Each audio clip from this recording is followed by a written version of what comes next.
fade out on Stevie. And again, good morning, everybody. My name is Curtis Ogden. I work with the Interaction Institute for Social Change and part of the Food Solutions New England core team, backbone team, and co-host of today's webinar with Karen Spiller, my colleague, who you'll hear from in just a minute.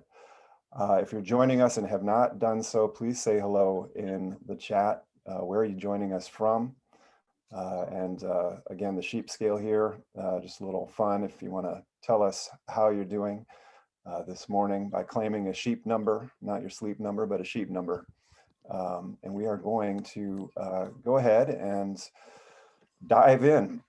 So thank you for joining us on this second of 4 Fridays that Food Solutions New England is hosting this winter gathering in the place of what would otherwise be an in-person gathering, which we would prefer be an in-person gathering.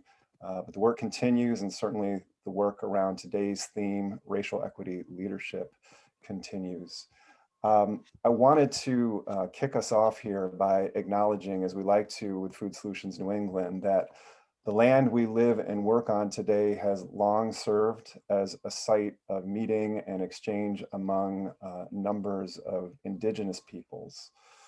We acknowledge that between 1776 and 1887, 1.5 billion acres of land was stolen from indigenous nations in the so-called United States, either by executive order or treaty signed under force, through coercion and duress. The Northeast was settled prior to 1776, right? And it's primarily unceded, meaning lack of treaty territory, stolen from indigenous peoples and settled without consent. So we want to uplift and hold on to that fact, that reality, even as we as Food Solutions New England work for justice and sustainability and more sovereign ways of operating our food systems. New England is still home to the Abenaki, to the Mohican, to the Mohegan, Wampanoag, Minnesink, Pequot, Nipmuc, Massachusetts, Niantic, Penobscot, Passamaquoddy, Pennacook, and Narragansett tribes, among others. We honor and respect these diverse indigenous peoples that are still here, connected to this territory on which we gather here virtually. We encourage everybody, if you're not already doing so, to learn more about who was previously on these lands you now occupy and who's still here, what their struggles for sovereignty are and have been, including rematriation and reparations. Thanks so much for being with us, and I'm going to turn it over to Karen Spiller. Thank you, Curtis. Good morning, everyone. At our last network session, we acknowledged Black History Month, and I shared that February 12th as President Lincoln's birthday and Frederick Douglass' birthday as of February 20th. And that was inspiration for historian Carter G. Woodson to create what was then the Negro History Week, the second week in February. It was 1926. I have to make a correction and we do know this, we know that records of slaves and when they were born were so scarce and so confused. And actually, Mr. Douglass selected his own birth date, and it was February 14th. And so today is the 12th, President Abraham Lincoln's birthday, and on Sunday, many of us will be celebrating Valentine's Day, but yes, that was the self-selected birthday of Frederick Douglass. And it's important to recognize the understanding of Mr. Woodson in that, because Mr. Douglass actually advised President Lincoln on how to treat our Black soldiers. So that he was an ally and accomplice in that. And of course, as a former slave, he became a renowned abolitionist, and author, and orator. And I wanted to share one of his quotes that always inspires me. It was back in the 1800s when he spoke, "If there's no struggle, there's no progress. Those who profess to favor freedom, yet deprecate agitation, are men who want crops without plowing up the ground, who want rain without thunder and lightning. They want the ocean without the awful roars of its many waters. The struggle may be a moral one, it may be a physical one. And it may be both moral and physical, but it must be a struggle. Power concedes nothing without demand. It never did, and it never will.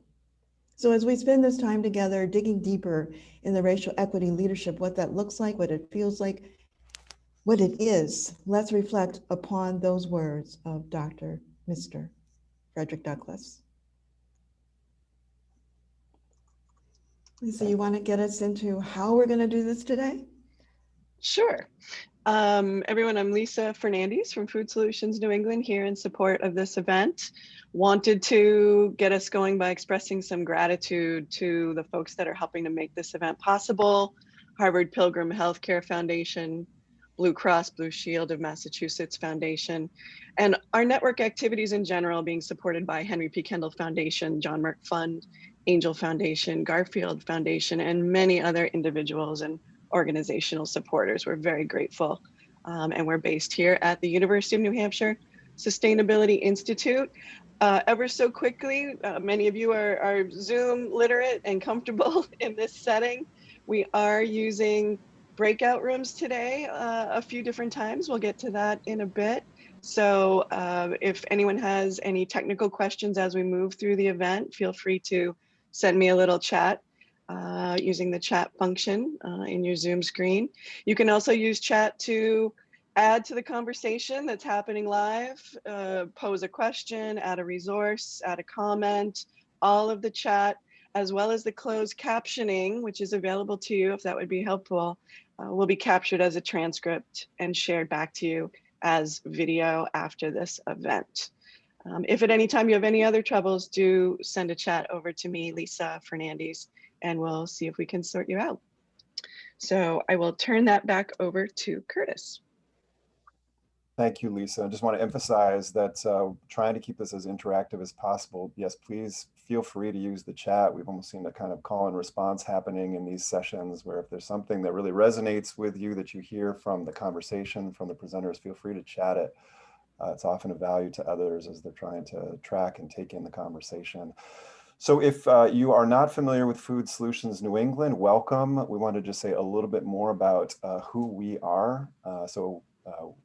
We are known as FSNE. We are a regional 6-state network that unites the food system community very broadly around a shared set of core values. And that strengthens the movement's ability to achieve the New England food vision goals. So a number of years ago, we created a vision which basically upholds a region that is able to produce more of what those who reside here consume.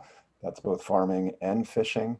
And that does that in not just any way. It's done in a way that is fundamentally just, that is grounded in racial equity and dignity for all, that is grounded in sustainable means of production, distribution, resource recapture, and the like, and in trust and collaboration, and overall builds the movement's ability to achieve those kinds of results in an ongoing, really regenerative way.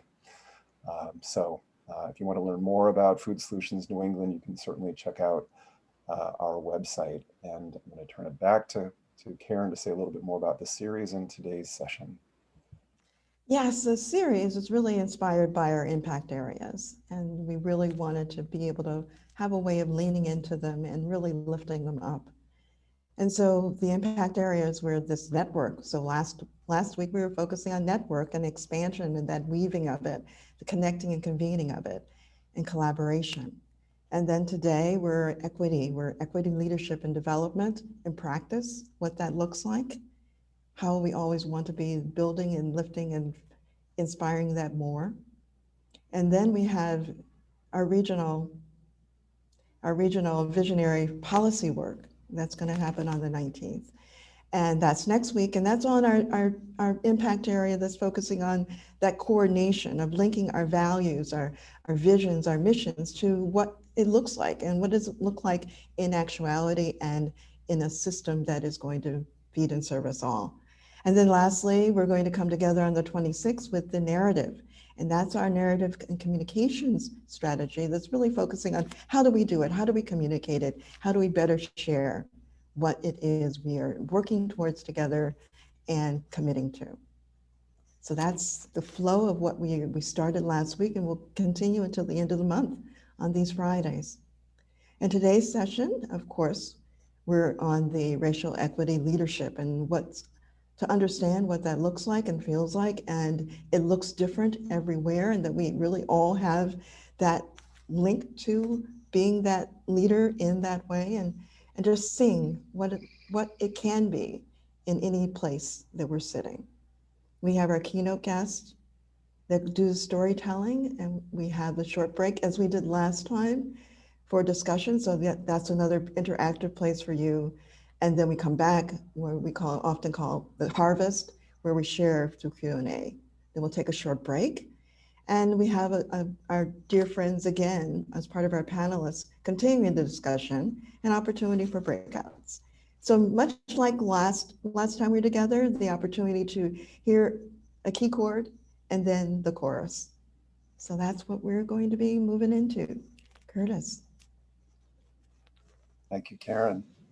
So before I introduce our first two guests, we're actually a little bit ahead of schedule. And so I wanted to invite just even a quick pause, a deep breath for people to get grounded before we dive fully into this conversation, and just ask you to ask yourself why you're here, what intention you're bringing to this conversation. Is there anything in particular that you're looking to get from it? Is there anything that you're looking to bring to it? So I'm just going to ask for a 15-second pause. If people feel they want to share something in the chat, please feel free to do so, but just taking a pause.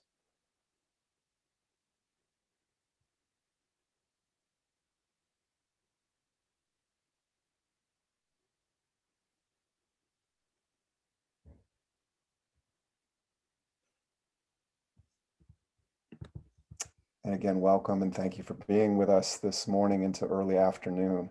I have the great pleasure of being able to introduce our first two guests today.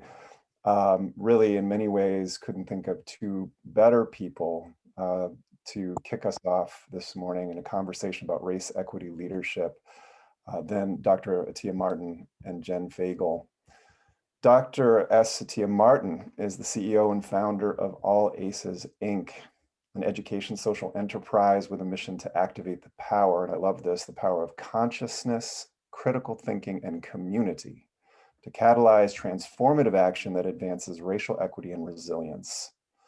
All ACES provides its clients with speaking engagements, coaching, strategic workshops, and an online learning community. Additionally, Dr. Martin serves as a distinguished senior fellow at Northeastern University's Global Resilience Institute. As a certified emergency manager, her previous professional roles include Chief Resilience Officer for the City of Boston, Director of the Office of Public Health Preparedness at the University Public Health Commission, at the Boston Public Health Commission, and adjunct faculty in the Masters of Homeland Security at Northeastern University. Dr. Martin has also held positions at the Boston Police Department's Boston Regional Intelligence Center, City of Boston's Mayor's Office of Emergency Management, the Federal Bureau of Investigations, the Air Force's active duty assigned to the National Security Agency, and the Initiative for a Competitive Inner City. Dr. Martin and her husband were born and raised in Boston, where they still live. They co-founded Next Leadership Development Corporation, which is a nonprofit focused on building resilience in Black households and communities, and they have 5 children, 2 of whom we've learned are still at home. Welcome, Dr. Martin. And then I want to introduce Jen Fagel. Jen is co-founder and executive director of Commonwealth Kitchen, a Boston-based nonprofit food business development center on a mission to build a new food economy grounded in racial, social, and economic justice. Commonwealth Kitchen focuses on strengthening the capacity and collective power of diverse entrepreneurs to start and build food companies and connect them to the training, infrastructure, and industry networks essential for success. Through this vertically integrated approach, Commonwealth Kitchen is building a just, equitable, sustainable food economy where everyone can participate and everyone can prosper. Prior to her time with CWK, Jen spent 25 plus years in an affordable housing and mission-based real estate developer. involved in development of more than 1,000 affordable homes and over 350,000 square feet of commercial space. Jen is a 2019 through 21 Bar Foundation Fellow, a program we love and my organization gets to participate in. A 2018 Wallace Foundation Regional Food Economies Fellow, a member of the Council of Development Finance Agency's Food Systems Finance Council, a board member for the National Association for Enterprise Opportunity, and was named one of Boston's 2020 Power 50 Extraordinary Year, Extraordinary People by the Boston Business Journal. I love this. One of Jen's mottos is, life is not about how high you climb or how fast you run, but how well you bounce. How about that? So as I read all of this, it's amazing that we actually got the two of you with us. You're so busy. You're so busy doing amazing things. And we are so delighted and honored that you would choose to be with us this morning. Thank you so, so much. Thank you for having us. Oh, it's an honor. It's an honor. And so we wanted to kick off this conversation with a question, and Karen and I will go back and forth. And as we talked about in advance, we'd love to make this as much of a conversation as possible before we break the people who are in attendance into small groups to check in with each other. So the first question is, why do you do this work, this race equity leadership? Can you share a bit more about your background and what brought you to this, to what you're doing now? Dr. Martin, would you like to kick us off? Sure. First, I want to say thank you again for having us on. And I want to say hello to my colleague, Jen Fagel. It's been a while since I've seen your face. It's a pleasure. And thank you to everyone who's here. I do this work for selfish reasons. So I'll just be straightforward and honest about that. This all started selfishly. My husband and I were trying to figure out, and this is kind of when we were, still in our early stages of having language to talk about racism and what it is and how it works, and trying to navigate in life, trying to figure out how do we help our children navigate and explain to them what they're about to experience in the world. And so when there are 5 of them, we could talk later about the dark humor we have about children. Once you have more children than parents, it's like a whole nother dynamic. But, really trying to figure out, how do we help them navigate? What is this? What is the language we need to be able to explain it to them? How do we help them build certain knowledge and skills and tools so that they can hold on to themselves in the world when it's constantly pulling them in a direction that is based on unhealthy ideas and concepts about who they are and how they're supposed to be in the world. And so that's how my personal journey started. I grew up reading a lot of books about racism and social justice and all that, but from a practical applied perspective, consciously kind of being aware and proactive is really started with trying to navigate for our children. And then I would say kind of in my career, I found myself showing up differently in my workspaces. I found myself seeing the injustices and not just observing them, but kind of practicing different ways to explain why something was unjust. Practicing ways that I could explain that there were alternative ways of being, that there were other actions we could take, that there were ways that we could partner with communities, and that we could think differently about the problems so that we can think differently about the approaches we could take. And so I just found myself showing up more and more in my work life very differently as I started to be more present and conscious with my own personal life and my family. And then the last thing I'll say is I think the thing that really kind of pushed me over, I think, the edge in terms of just always being that person in the room was when I started to get into emergency management. And I started to see the disproportionate burden of the pain and suffering of when emergencies and disasters happen, how people of color, especially and poor people, really disproportionately suffered. And it was predictable. And that was the part that was frustrating to me. Every time it would happen, it was as if it was like, oh, we can't believe that, you know, poor people and people of color are struggling the most after this disaster. And I'm like, well, we know this already. The science proves it out. The research proves it out. History proves it out. And so that really made me even more passionate about being able to connect the dots between the research, what I had understood from my own personal experiences, and really the power of culture. That for my family, culture is the anchor that holds us and keeps us going in the same direction that we want to go in spite of whatever way the wind is blowing in society and around us. And I've found how powerful that is in the spaces, in organizations and in the spaces that I was in, that there was a problem with culture and that we didn't have an anchor. And so being able to bring that into spaces that I was in became an important part of my journey professionally. And I'll stop there. Thank you so much. Jen. Sure. Dr. Martin, my friend, what a pleasure to see you. Too long. We have lots to catch up. It is, you know, it's always good to see how the networks of what we do intersect. And I think for me that is really about kind of my story of how I come to the work I do. It's really kind of, for me, growing up as a kid of a single parent, living in kind of two places in my life, of like a place of privilege in my extended family, but being a kid growing up with a single parent I was a latchkey kid. We were different from everybody else. And so there was this otherness that I lived with that I didn't always understand as a kid, but I understood that I had access and I had privilege. As an adult, I was able to use these words, but as a kid, I didn't know it. And I remember having, you know, teachers so powerful. I remember having this teacher, and I was in probably the 3rd or 4th grade. And we were talking about, I don't even remember where it came up, but we talked about dolls and Band-Aids and the color.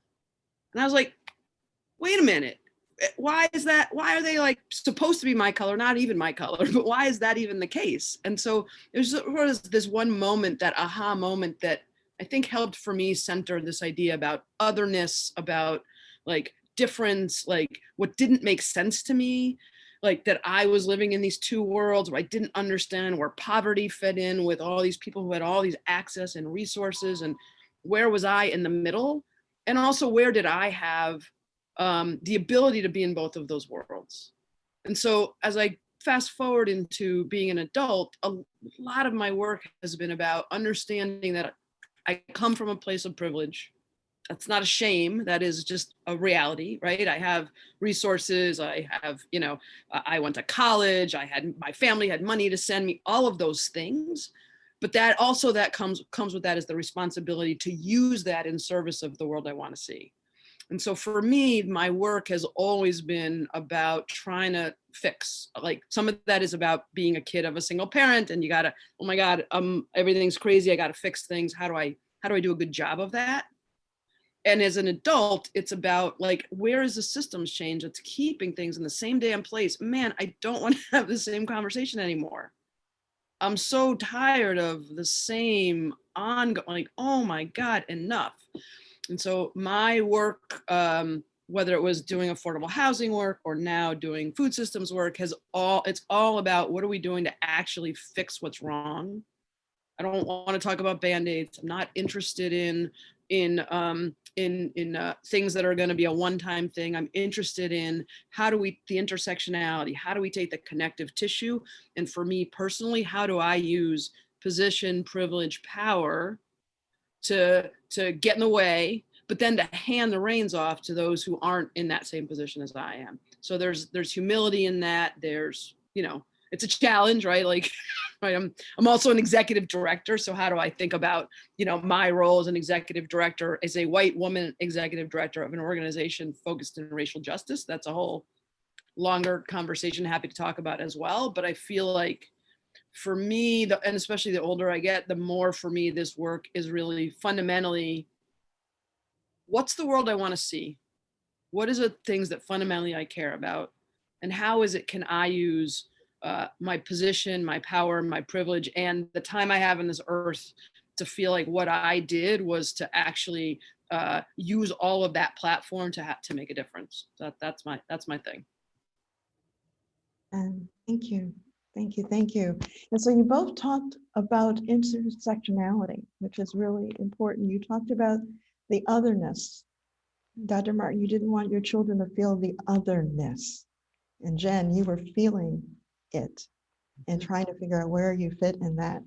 And so when we talk about racial equity, we're always thinking about belonging. What does it look like when we belong? And we know that we have a space, a place at the table. And so thinking about that, you both were working through that otherness to find something different. And you've done that personally and with your children, Dr. Martin, and Jen for yourself, and creating space for others. And so that was where you saw where you were, and you saw what you wanted to do, trying to figure out how do you use the agency you have to be able to create the power to do and be something different.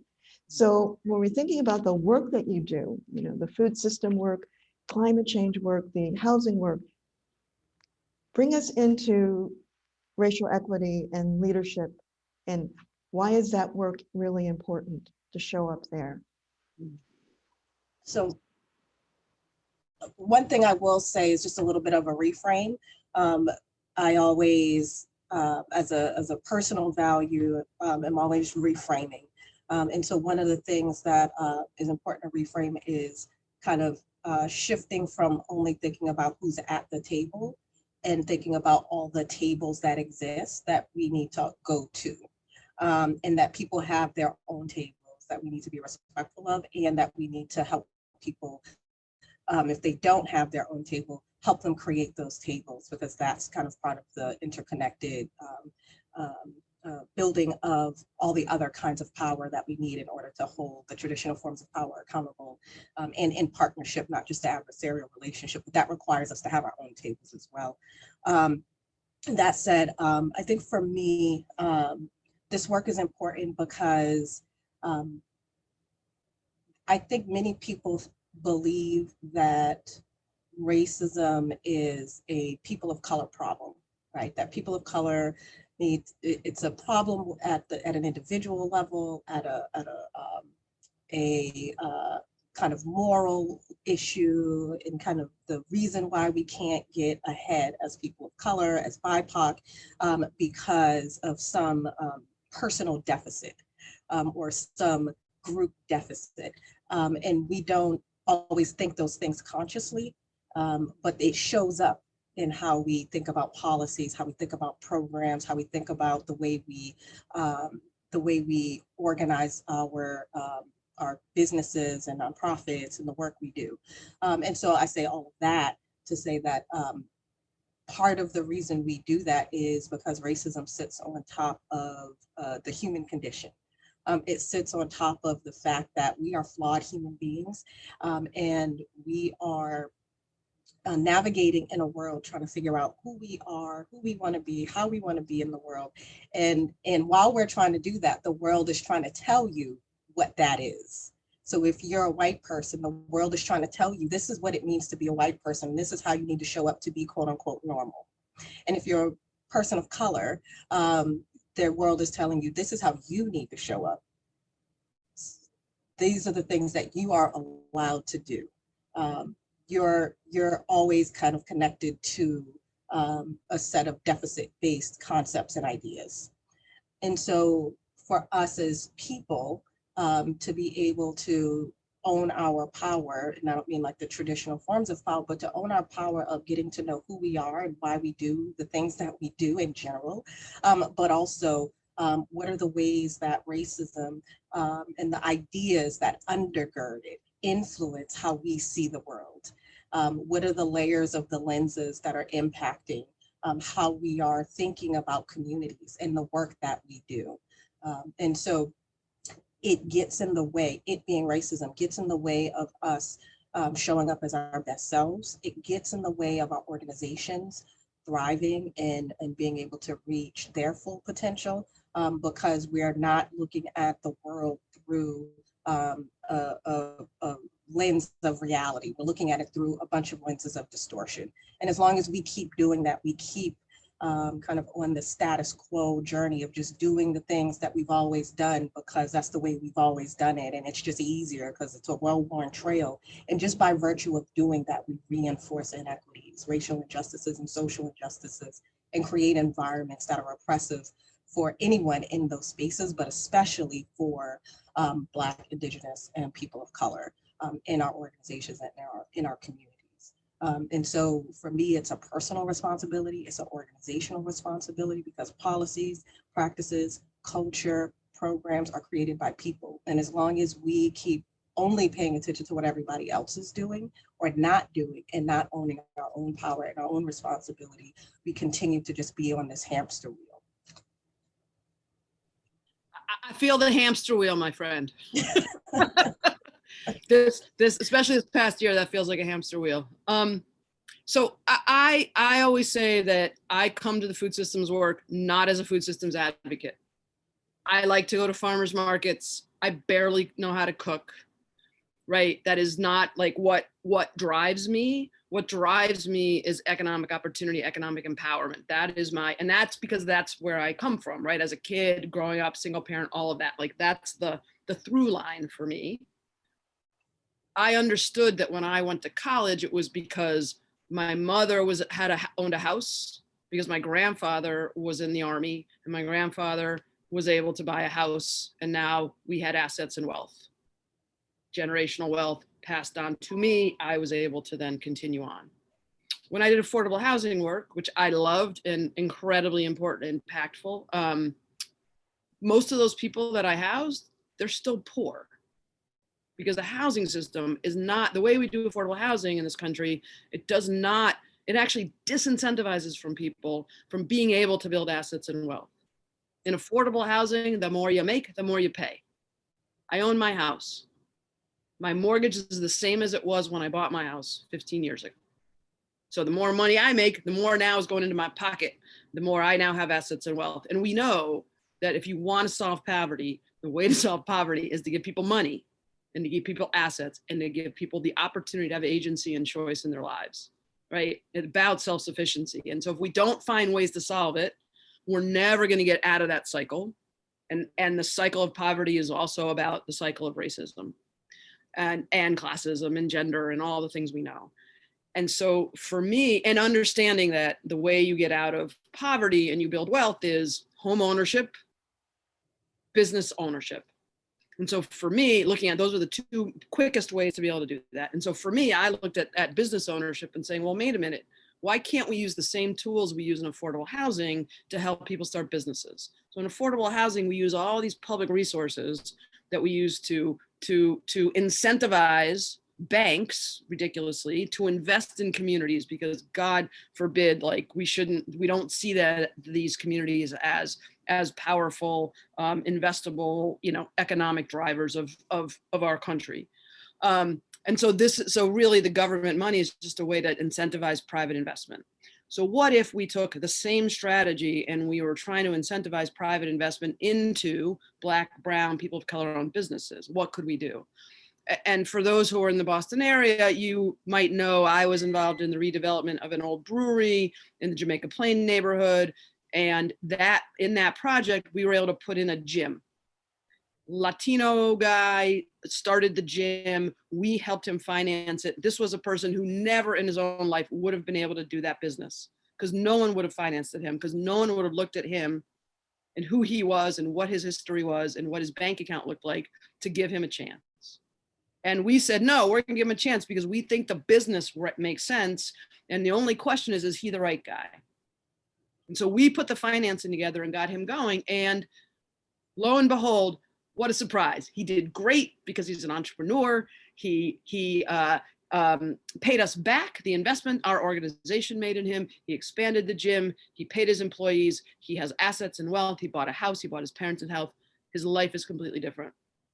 That was the project for me that said, I'm not doing housing anymore. I quit. My mother was going to kill me, but I quit. I said, I want to do economic development.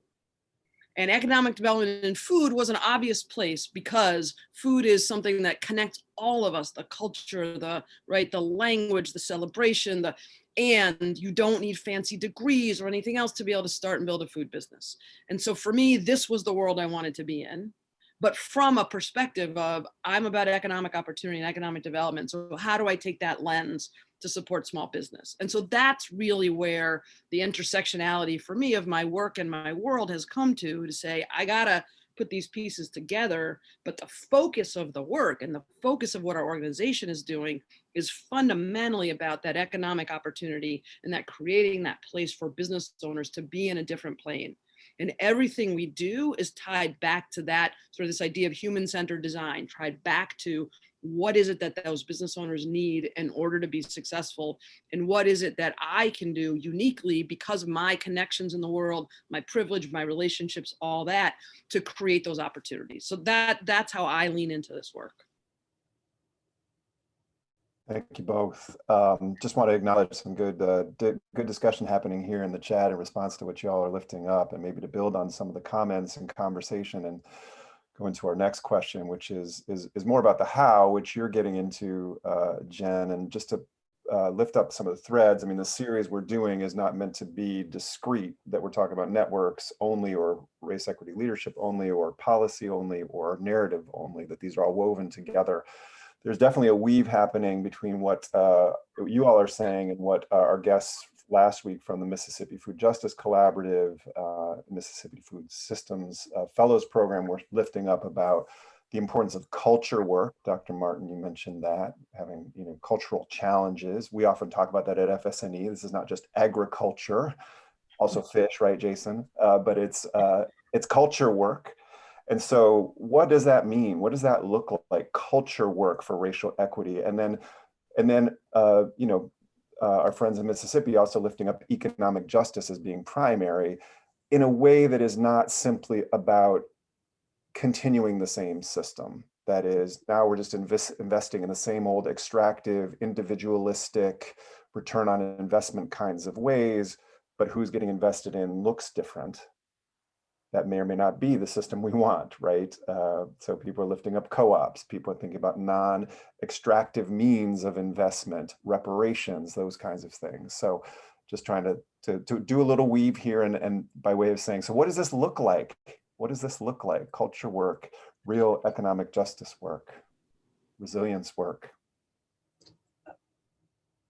So for me, there's layers, right? Just like there's layers of racism and racial equity, there's layers to how we then have to approach the work. So including from a resilience perspective, there's layers of resilience in terms of scale and scope. So the ideas that are kind of at the root of how oppression manifests itself are deep-seated. And I think we sometimes like to skip over the hard work that it takes as people who are in different spaces of influence to figure out what is it that we're doing to contribute to the system of racism. And that's a hard question to ask ourselves. It's a question I had to ask myself. Yes, I'm a Black woman, I identify as African-American, but I too am infected with a lot of ideas about whiteness and anti-Blackness and what that means for then other people of color and other Black people. And so a lot of the journey is at a foundational level about a human development journey, right? Like how do we get closer to our best self, whatever that version of ourself is, and what is the analysis of where we actually are, not what we wish we are, what we think we are, but like where are we really in our development? Where do we want to be, and how do we close the gap between the two? And that same process needs to happen for our organizations. That same process needs to happen for systems that we're looking at. And there's practical approaches. This isn't kind of, a lot of people talk about culture like it's I was in one meeting and what did someone say? It was a private sector, a business person, and they said, that squishy stuff. That culture was squishy. And I said, actually, culture is very tangible. In fact, it is woven into how we do the work. So our culture is how we actually do the work. And if we're not clear about what it is that is guiding how we do the work, then we are, by default, perpetuating inequities without meaning to do so, right? So if we're, and there's a lot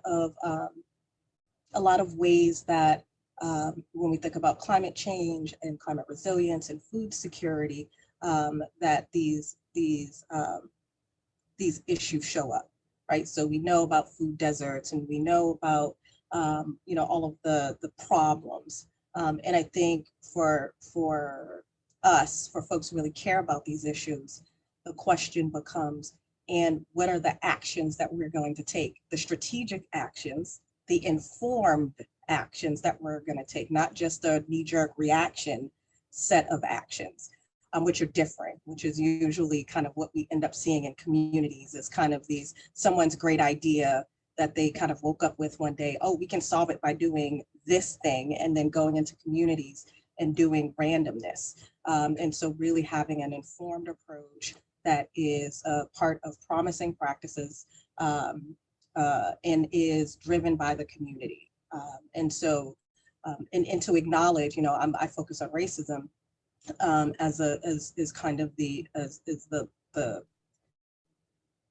form of oppression that when you layer it on top of any other form of oppression, creates just this unique hot messness, as I like to call it. That's the scientific term, hot messness. And so really being able to understand that when we're looking at these systems and we're looking at where we can have action, that it can't be from the outside into communities, that it has to be from the communities and in partnership with communities. And then it's not about our intentions, that we want to go and help people and get mad when people don't want our help. It's about partnering with communities, being humble, being willing to learn, and not seeing people as folks that need to be saved. People don't need to be saved, right? They know how to save themselves. There's just so many layers of interpersonal and institutional and structural barriers that are in their way of being able to do that. And so how do we partner with them on being able to do this work together, and that they get to lead, not us? And I say us, even though I'm a person of color, but when I'm doing work in communities, it is not just because I'm a Black person doesn't mean that I represent all Black experiences. There isn't one Black experience, right? And so I can't speak on behalf of all Black experiences, because then that would be me perpetuating ideas about that reinforce kind of all of the things that we see. So the last thing I'll say on this is when we talk about the food system and the challenges, and even some of the comments about investments, I don't see the things that need to happen in communities as charity. Sorry for all the beeps and sounds. I don't see it as charity. I see it as a return on investment. See, BIPOC have made an investment in this society, and they haven't gotten their full return on that investment. And so this isn't a handout. This isn't about, doing the right thing just for the sake of doing the right thing. These are investments people have made that they have not gotten a return on. And so that is kind of the way to think about it and approach it, so that it's more from a place of power and not a deficit-based perspective. So I'm just really excited that we're having this conversation. I'm gonna be quiet now and pass it on to Jen. No, it's all good. I love that. It made me think of, I had the great opportunity to hear Brian Stevenson speak about 2 years ago. People know Brian Stevenson from the Equal Justice Initiative down in Mobile, Alabama. Amazing work. And he talked about this idea that we have to get proximate. We have to be connected to each other. We have to know each other. And that a lot of the problem we have is that we don't. We make assumptions, we don't, and we got to be in it together. The way we make change is by actually being in the work together. And so for me, how that manifests in Commonwealth Kitchen is you know, I'm in conversation every day with people who have very different experiences from me. And I learn so much from them every day, right? I say all the time, one of the smartest, best entrepreneurs in our kitchen is this guy, Ernie Campbell, who is an immigrant from Jamaica, runs Jamaica Me Hungry. If people know this restaurant, amazing. This is a guy who was like on the streets, you know, going the wrong direction, probably got a third grade education, came here, hustler in the best possible sense of the word. I learned so much from this man every single day, and it is a privilege for me to be in connection and to have his trust as well. That was not an easy thing for he and I to figure out. It required us to put the energy in and to be proximate to know each other and to learn how the power I have could be enormously helpful to him and vice versa. We need each other. This is not a charity, me, great white hope helping. No, like my success is bound up in his success and vice versa.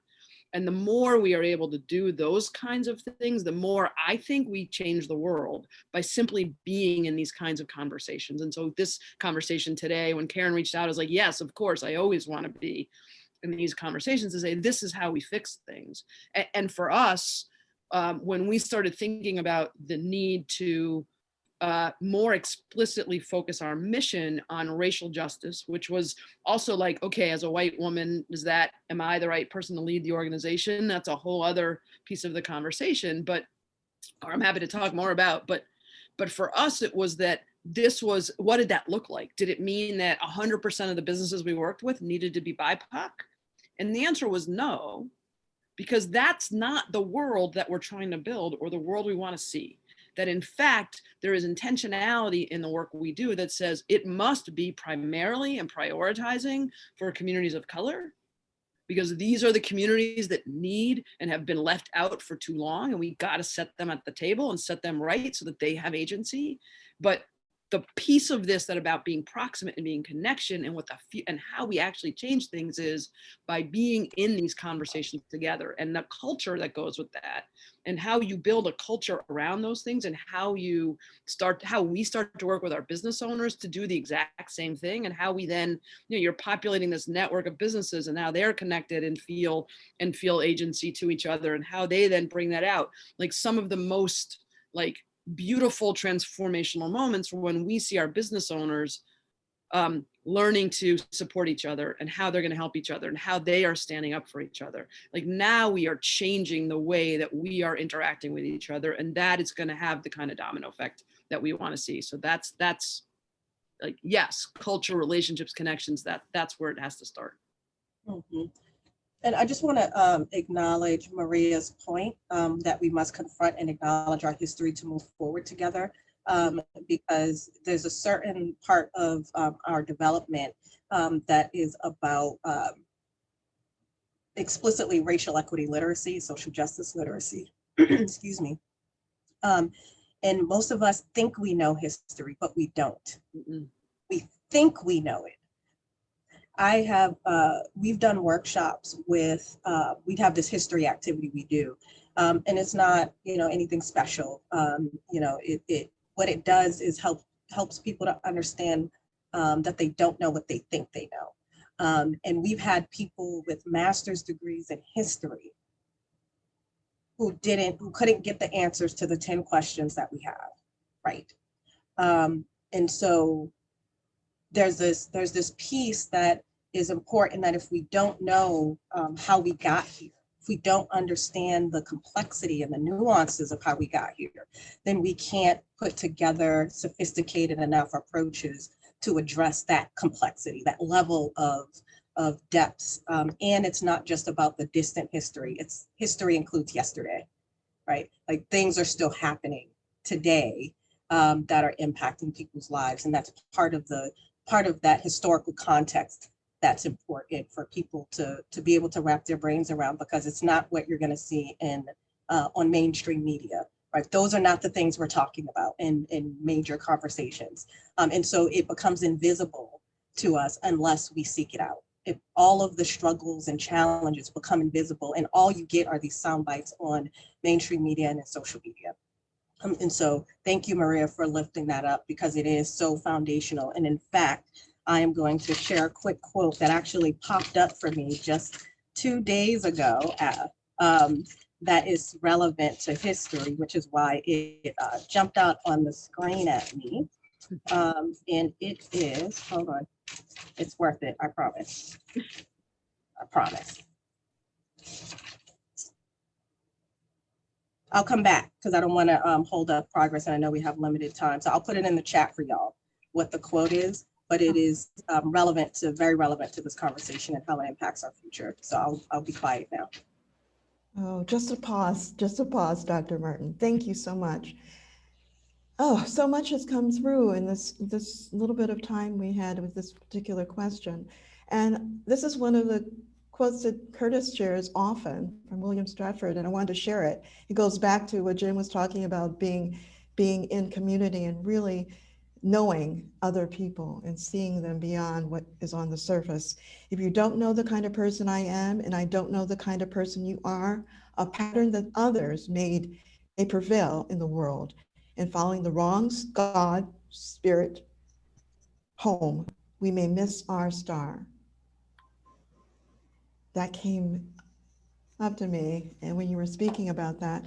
And as FSNE, we are a multicultural, multiracial, intergenerational network working on food systems. So when we're talking about the intersectionality of all that, us seeing each other as whole persons, regardless of color, ethnicity, education, wealth, we really are beginning to think about getting away from the otherness to the belonging, and how do we do this in community? How do we create a different experience, a different life, a lived experience for everyone, particularly with the racial equity lens? So thinking about that, we've talked about, actually knowing where you are, bring your best self, Dr. Martin, knowing where you are, where you want to go, and then how are you going to be that? So love to be able to talk a little bit about what that looks like. How do we really embrace this, be this multiracial movement around racial equity and justice and food justice? And what does that mean for BIPOC who have invested and not getting their return on investment? And what does that mean for our white agents of change? So I'll just In say, this hot messness. yeah, no, for sure. And I'll just say it's intentionality, right? And this is like, you got to own it, you got to live it, you got to work it. It's every single day. We are all imperfect human beings. We are all on a journey, right? And we are all like fundamentally have all of that race and class and gender and phobias, and that's all there because it's around us every day. And so the work and the journey is always to try to like be reflective, but to be intentional. And so for our organization, like in this last year, COVID has it's wreaked havoc. It's been terrible. Everything we were doing, gone, right? Food trucks. Is there a food truck industry anymore? Working with colleges.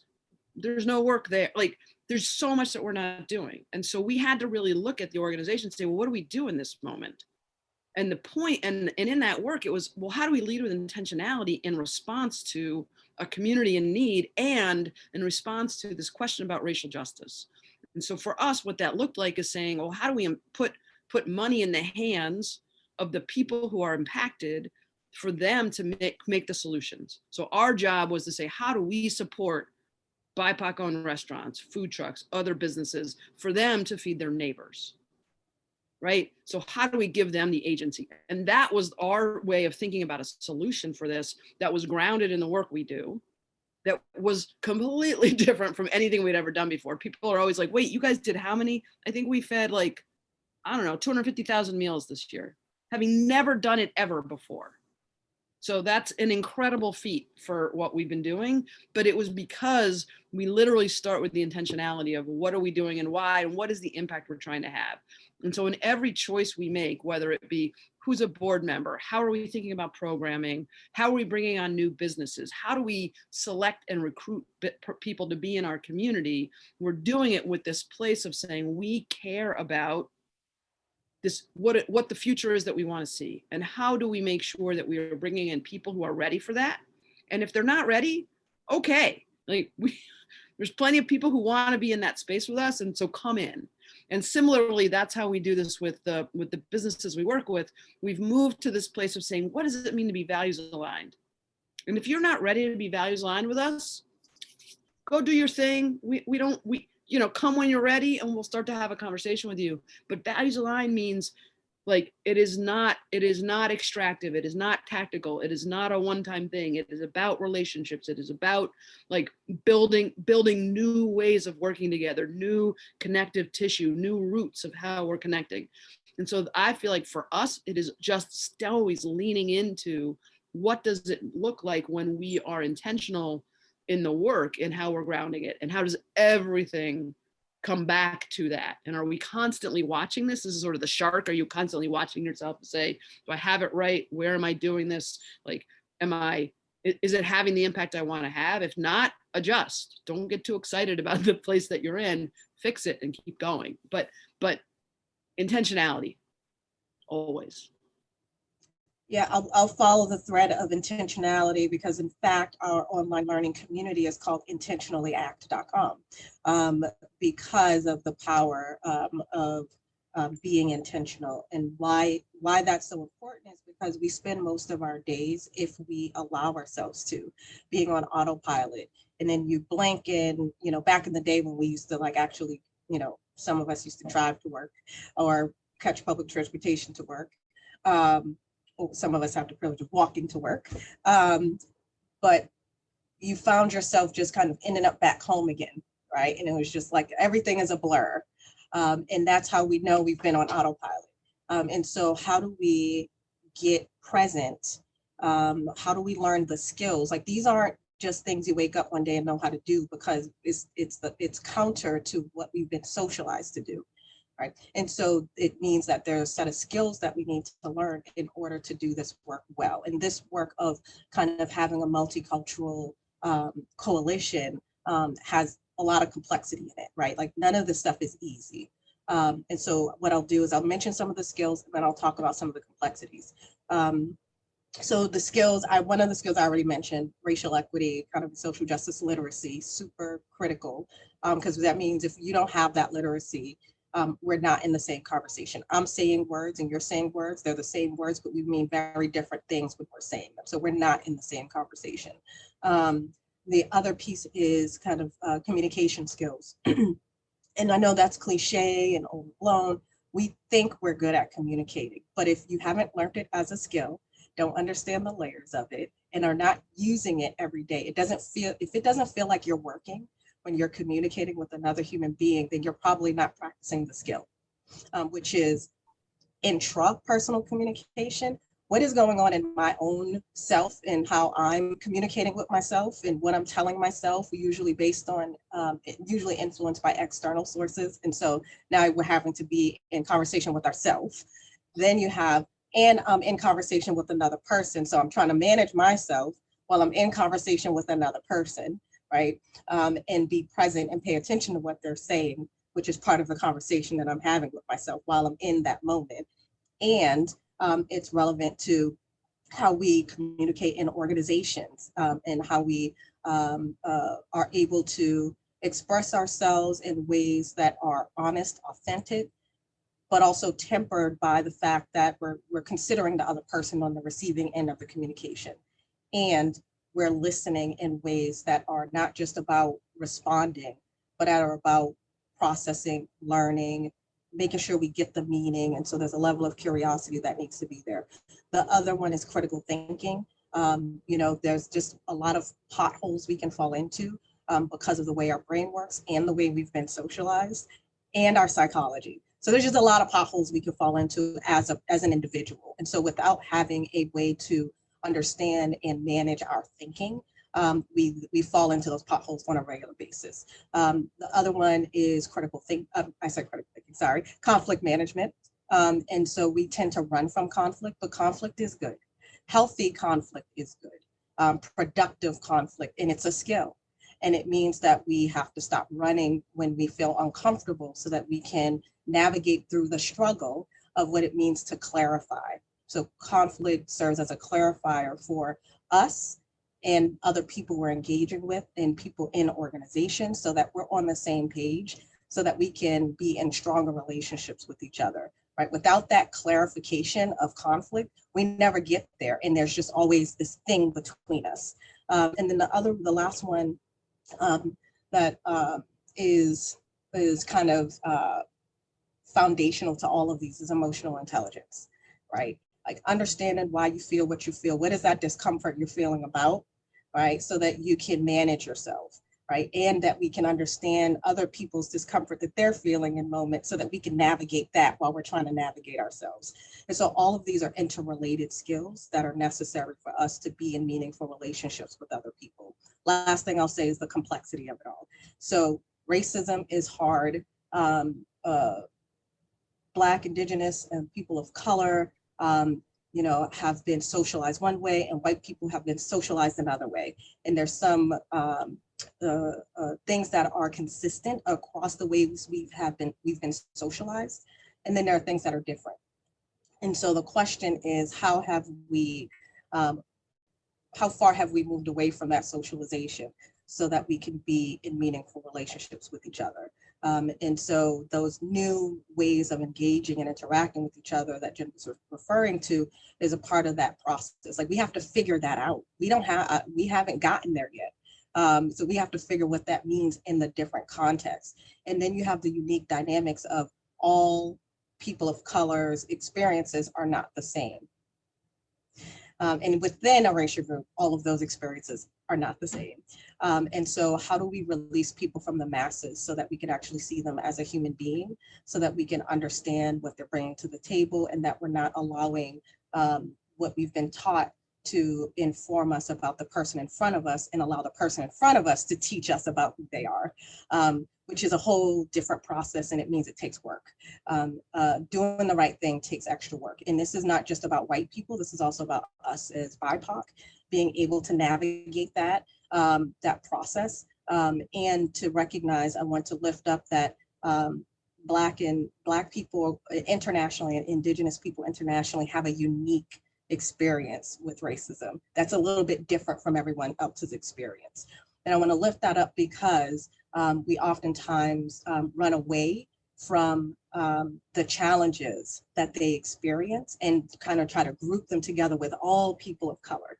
And for the nuanced perspective, because I'm trying to talk about something super complex in a short amount of time, is all groups of color have unique experiences, but this is a particularly long history across international waters in terms of Black people being kind of the other in every context you go across the world, and that Indigenous people have become kind of the symbol of erasure across the world, right? We forget that they even exist. We forget that the history and the context, and we don't think about them in terms of when we think about racial equity and social justice, we don't usually include them in the conversation.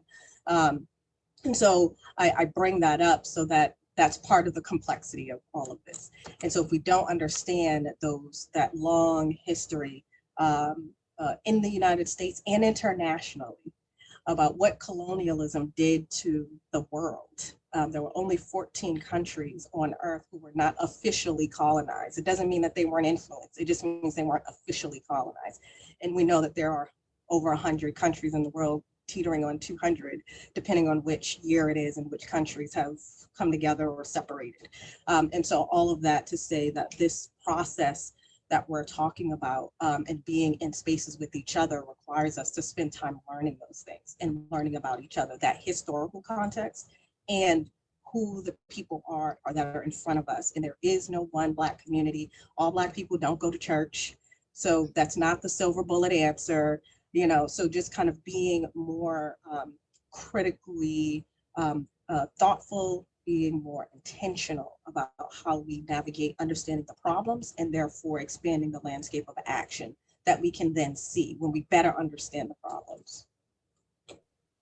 Yeah, can I just say that I think it's messy. Like the reality is Like, it's not a one size fits all, and you can't, oh, I'll just do this, I'll snap my fingers and yay, like racism is ended or classism is ended, or right. And it is so true that when we look at the community of businesses we work with and the difference of, you know, a Latina woman immigrant where English isn't her first language and without a lot of resources versus the you know, the US born Black person and what their needs are, and the middle class, you know, Indian versus, like, it's very different. And so culture is this like crazy thing. I for me, and I saw the question about like, how do you make decisions in this work? You know, money is power. So money is an important piece of how you think about how to do the work, and transparency is key. And so for me, like always trying to make sure that in everything we do, as much as we can, we are being as open and as transparent as we can be so that people can see it, right? They see our budget, they see how we're spending our money, they understand where resources are going. Our staff knows that, as well as the businesses we work with, they know that. If they don't understand it, we try to take the time to make sure that they understand it so that they understand how decisions are being made. Do we do it perfectly? Absolutely not. Right? Every day I get a call, oh man, I didn't do it again. So this is not like, oh, look, I got it solved. This is just to say, like, it is messy. And I love, Atia, the, you know, emotional intelligence, the how we communicate, the how we put time into trying to understand each other. It is not easy because there's so much about it and it's so complex. And so I just keep coming back to, you got to be willing to be humble, to know that you're going to make really stupid things. You're going to say stupid things. You're going to say, for me, I'm going to say some racist shit. Like, I'm just, excuse me, but like, because that's like, I'm learning how to do this in a way that is going to be respectful. And so are the other people on the other side. It is not a one-way street. It is not that all white people are terrible, horrible, and every person of color is you know, fully bloomed in their understanding of the racial context. And so it is about trying to lean into those relationships in a very humble, honest, learning way, because I say this to my team all the time, we will make oh, they got it in the chat too. We will make mistakes. Let's make new ones. Thank you. Yes, totally agree.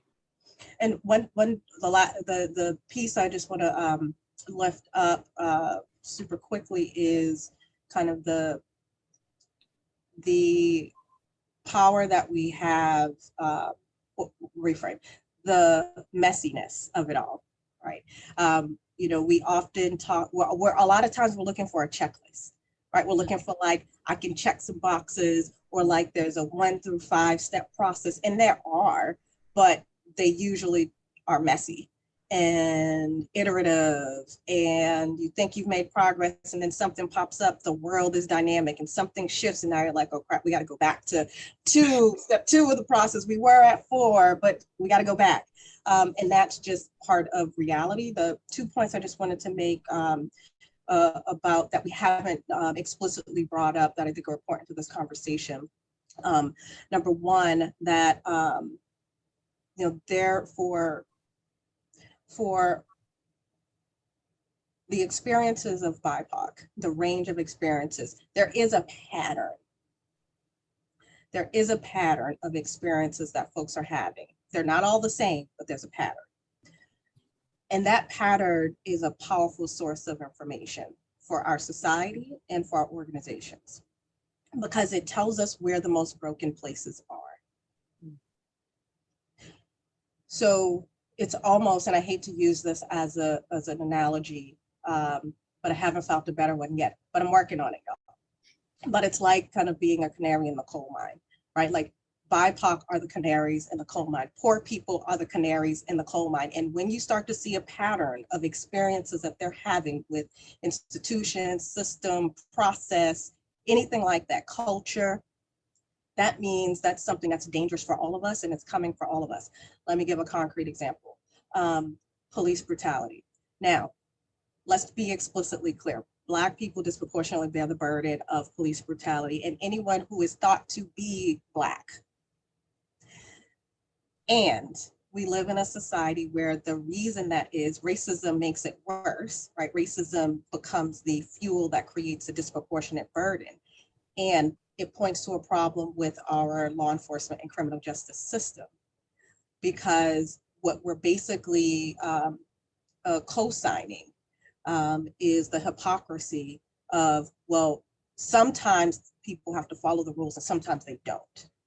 And so if sometimes people have to follow the rules from a policy perspective, then that means when they show up in your community and you happen to be the other in that space, then it's okay for them to do it to you too. And the other in different communities looks different. There are predominantly white communities where there's police brutality because poor people, it could, fill in the blank.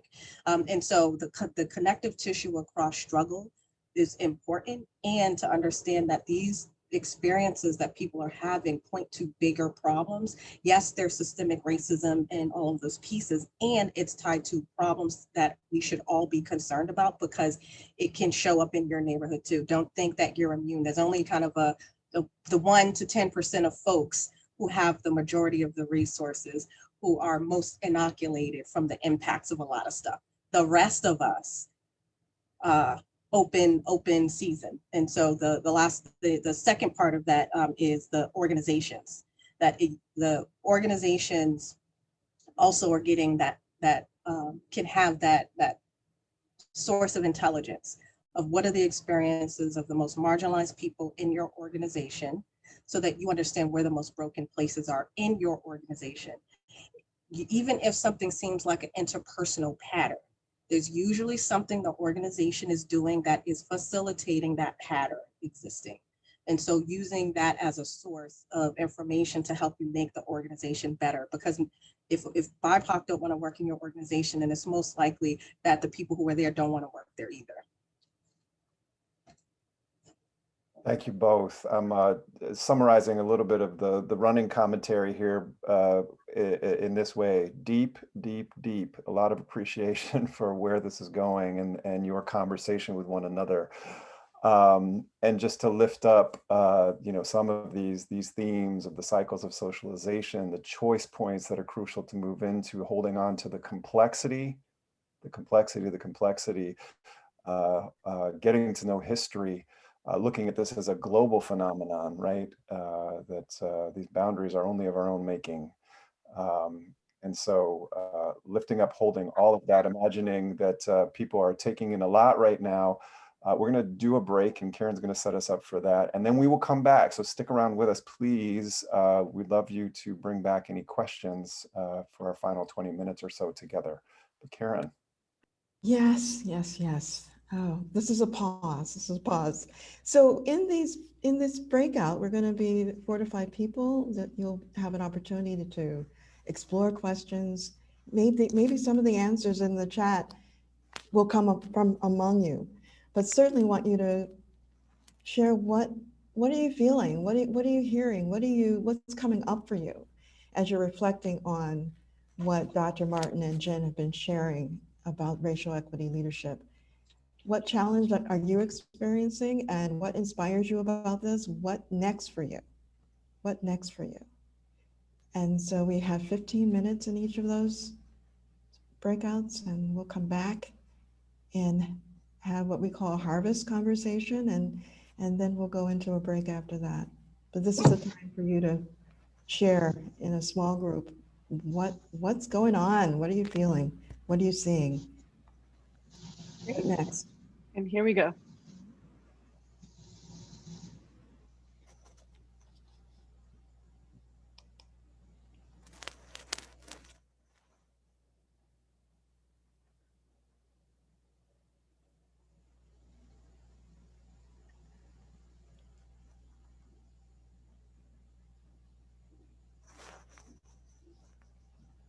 Wonderful guests. All right. Okay, people will start to rejoin, and here we go. I'll spotlight our facilitators and speakers again.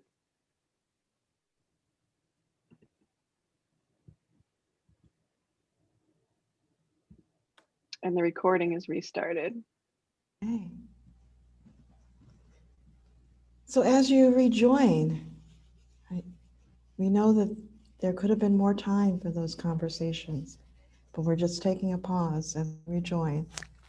And feel free to drop your reflections, things you want us to lift up, any other questions you may have for Dr. Martin and Jen in the chat, and we'll lift those up and continue the conversation. I'm wondering, Karen, just to jump in here real quick, since we were having a green room hangout with about 25 people, it seems like there's a lot of demand for Dr. Martin's reading list. And we were just getting into a conversation about the characteristics of white supremacy culture and the research you've done on those, maybe for the benefit of everybody, those who didn't get to hear. Dr. Martin, would you be willing to share what you? Oh, of course. Yes, I put my best foot forward, so now I have to put the other foot forward, right? So the context is when we're talking about white supremacy characteristics, white supremacy culture characteristics, and some of you have seen, I'm just looking at faces, most of you seen that list of like, here are the, white supremacy characteristics, and, everything from perfectionism to, all or nothing thinking, kind of all of that stuff. So I was curious. I was just curious about that list because it felt familiar. I felt like I had seen it before outside of the context of talking about racism and all those things. And so I started going, I called them intellectual radicals. And on the journey, I came across a list of cognitive distortions that are related to depression and anxiety. And actually from a book that I'll hold up again, called Feeling Good, The New Mood Therapy. That's an oldie but goodie from the 80s. And it really was written for people who were suffering from depression to be able to manage themselves, to be able to kind of use a combination of self-talk and reframing to show up differently and be able to manage their depression, depending on if it was lower level, right? And part of the things he highlights that are contributing to depression and anxiety are cognitive distortions. And cognitive distortions are these flawed ways that we see ourselves and see others and see the world. So it's everything from all or nothing thinking to how we will take one set of information or one piece of information and use that to make a broad generalization about all things from that one thing, whether it's an experience or one piece of information about a person. We then say, label that person a bunch of different things. And so there is a whole range of lists, including perfectionism. He doesn't use that language, but when you read it, you see the relationship to the way that they talk about perfectionism in white supremacy culture. All of that to say that all of the things that are part of white supremacy culture are the same things that are part of ways of thinking and framing the world that are unhealthy for us as human beings, just from a foundational perspective.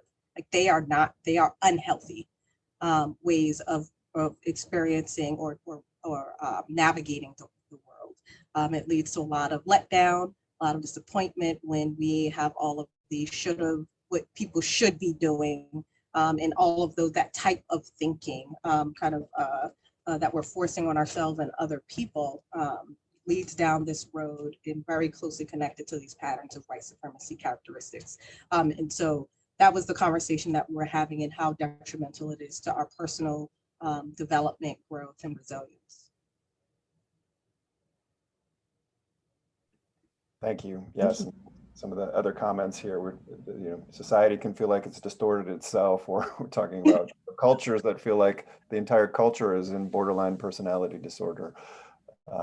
So yeah, a lot to think about there.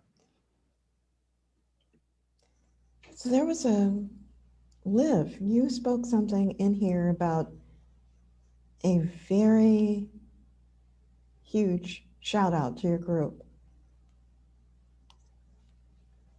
Love to hear more about that. Fascinating correlations happening here. The Rhode Island, Overflow Rhode Island and his Facebook group.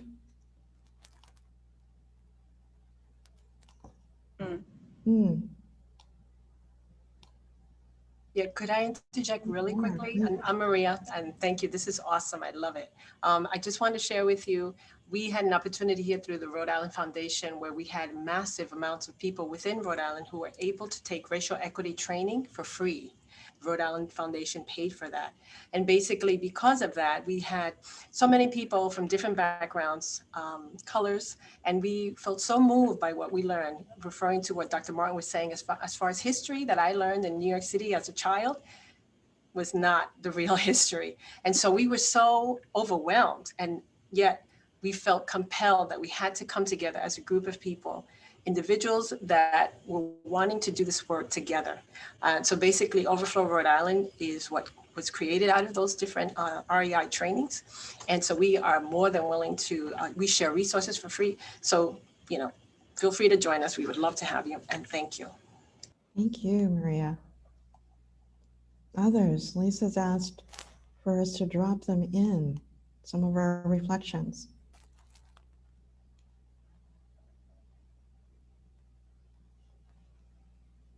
So when we were talking about, we didn't have this deep conversation, and I'll just throw this question out for Jen and Dr. Martin about technology. Can you say a little bit about what that means and, you know, how it works and how we can have it serve us in this time?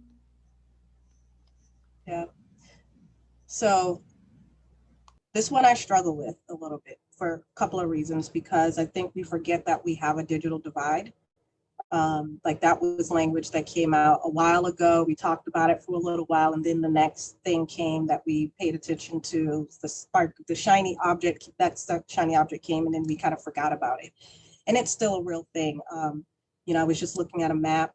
It's older data from 2017, 2018, a map of the city of Boston. And I was looking at the census tracts for who had a smartphone and who had, you know, access to broadband and those kinds of things.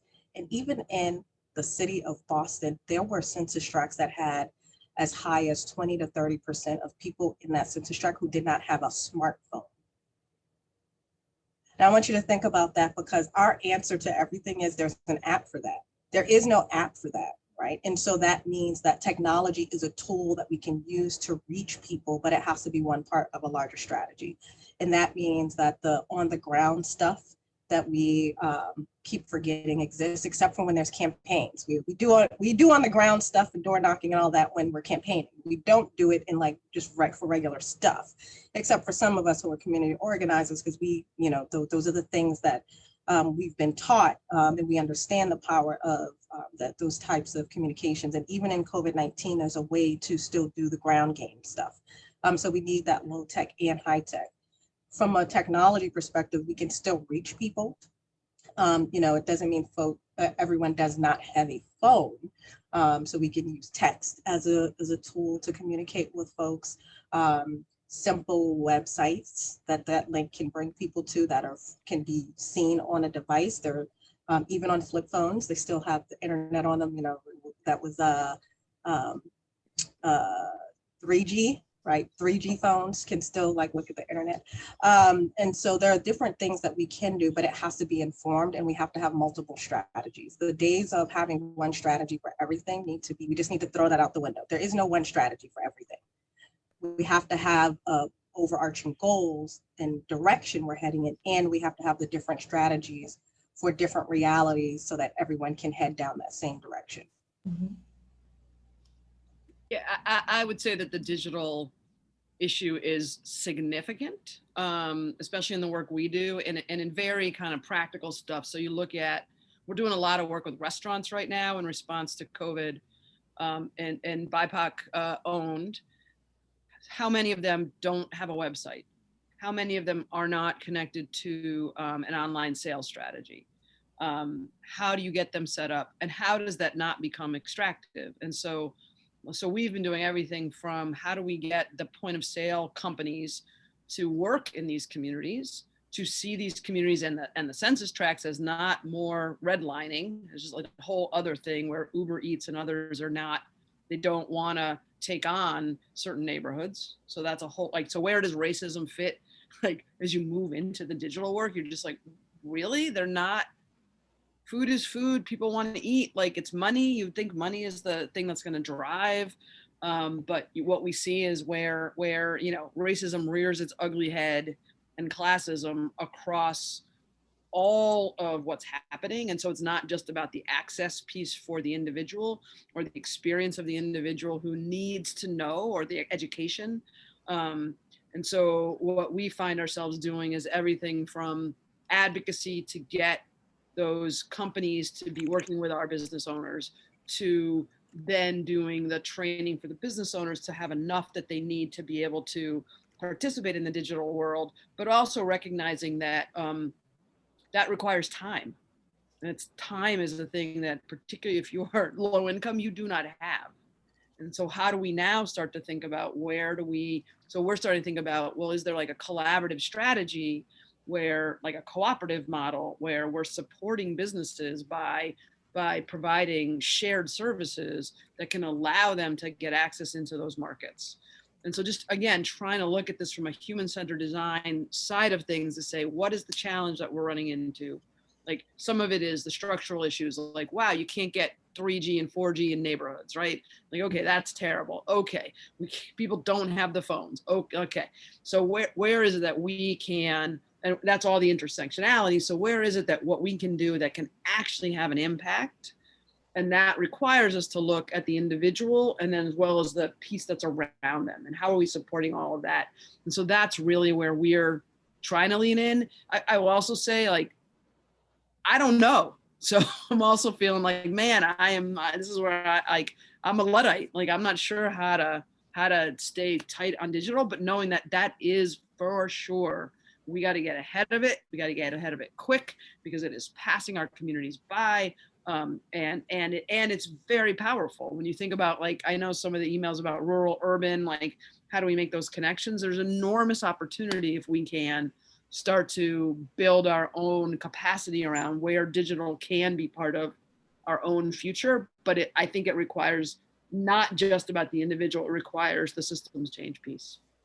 Yeah, and actually that's a great point around the urban rural connection, right? And so when you look at the patterns of high concentrations of kind of BIPOC and people who are living in poverty, poor people in urban environments, they're dealing with a lot of the same challenges that people in rural areas are dealing with.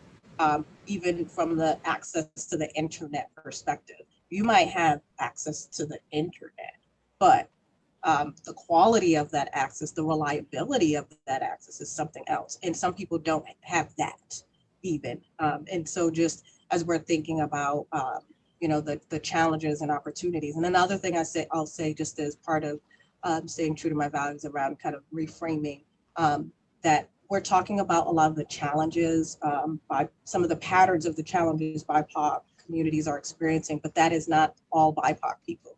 There are folks who are technologically savvy. There are folks who are doing well and all those things. The challenge is there aren't as many as there should be. That's the problem. And not because folks don't want to or don't have the potential to. It's those barriers that are in the way that have been there at all of these different layers we've been talking about this whole conversation. So I just wanted to add that to the mix too. Thank you for adding that. And there's the other thing, that the skill or the knowledge or education of how to use those tools.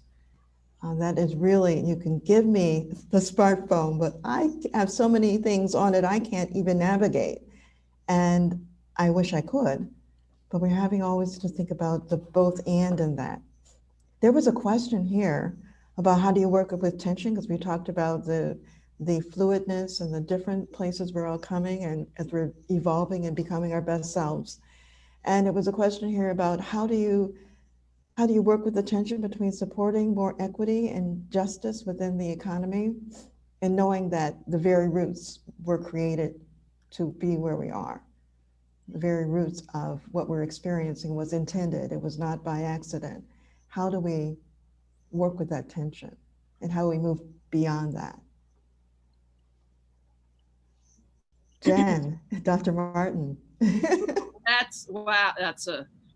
It's interesting. I feel like we spend a lot of time talking about this, because this question of when is it that we need to throw the bastards out, throw the system out, it doesn't work, or it works the way it's intended to, right? Like, and what we need is something different. And so where is it that what we need to do is to stop trying to be reformers and to be disruptors? And the challenge, I think, is that, at least for me, I feel like there's a bit of both. Because if I just try to do the disruption, like, we know these are not things that can happen overnight. We know, like, these are things that take a long time to change. And so how do you actually then help people who are in pain and needing support and needing something now, right? So the urgency of now, where are we doing that? And so I feel like what we have tried to do, and it's been interesting in the last couple of years, we've kind of done this, and I talked about it earlier, this kind of jujitsu move where we went from going to big food, going to Whole Foods and Sodexo and Cisco and saying, oh, please, sir, will you support our companies, right? Like, we can help you, we're here for you, will you help us? And finding ourselves, gee, what a surprise.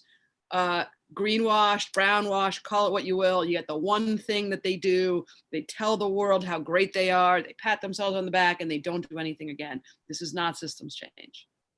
And we changed our strategy about 2 years ago and said, no, why are we coming that way? Why aren't we coming with, you need us because you need to do better. And the future is this. And here's how we can be helpful to you. And if you're not ready, that's fine. But if you want to be in partnership with us, this is what it means. Like, this is what a values alignment means.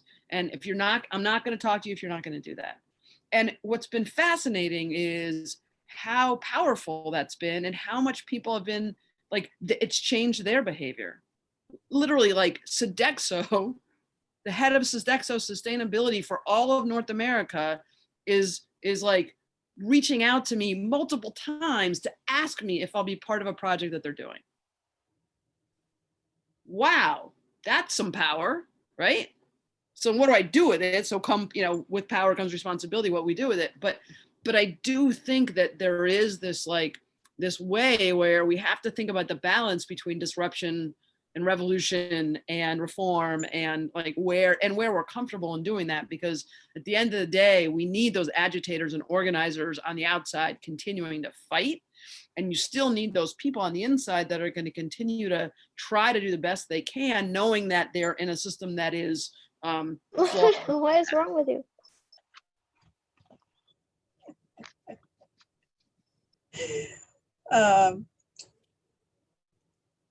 There was a question earlier, actually, to build off of Jen's last point around inside-outside strategy, about kind of my work in previous lives in Homeland Security and emergency management, Homeland Security and law enforcement. And so, for context, clearly I'm a nerd. I'm complicated. I go target shooting and do all types of stuff that's very different, but I've never been a law enforcement officer. And so I've never been in that role. I'm a nerd. And so my role has always been as an analyst in crunching data and policy development and those types of things. And one of my, from a systems change perspective, I quickly, no, that's a lie.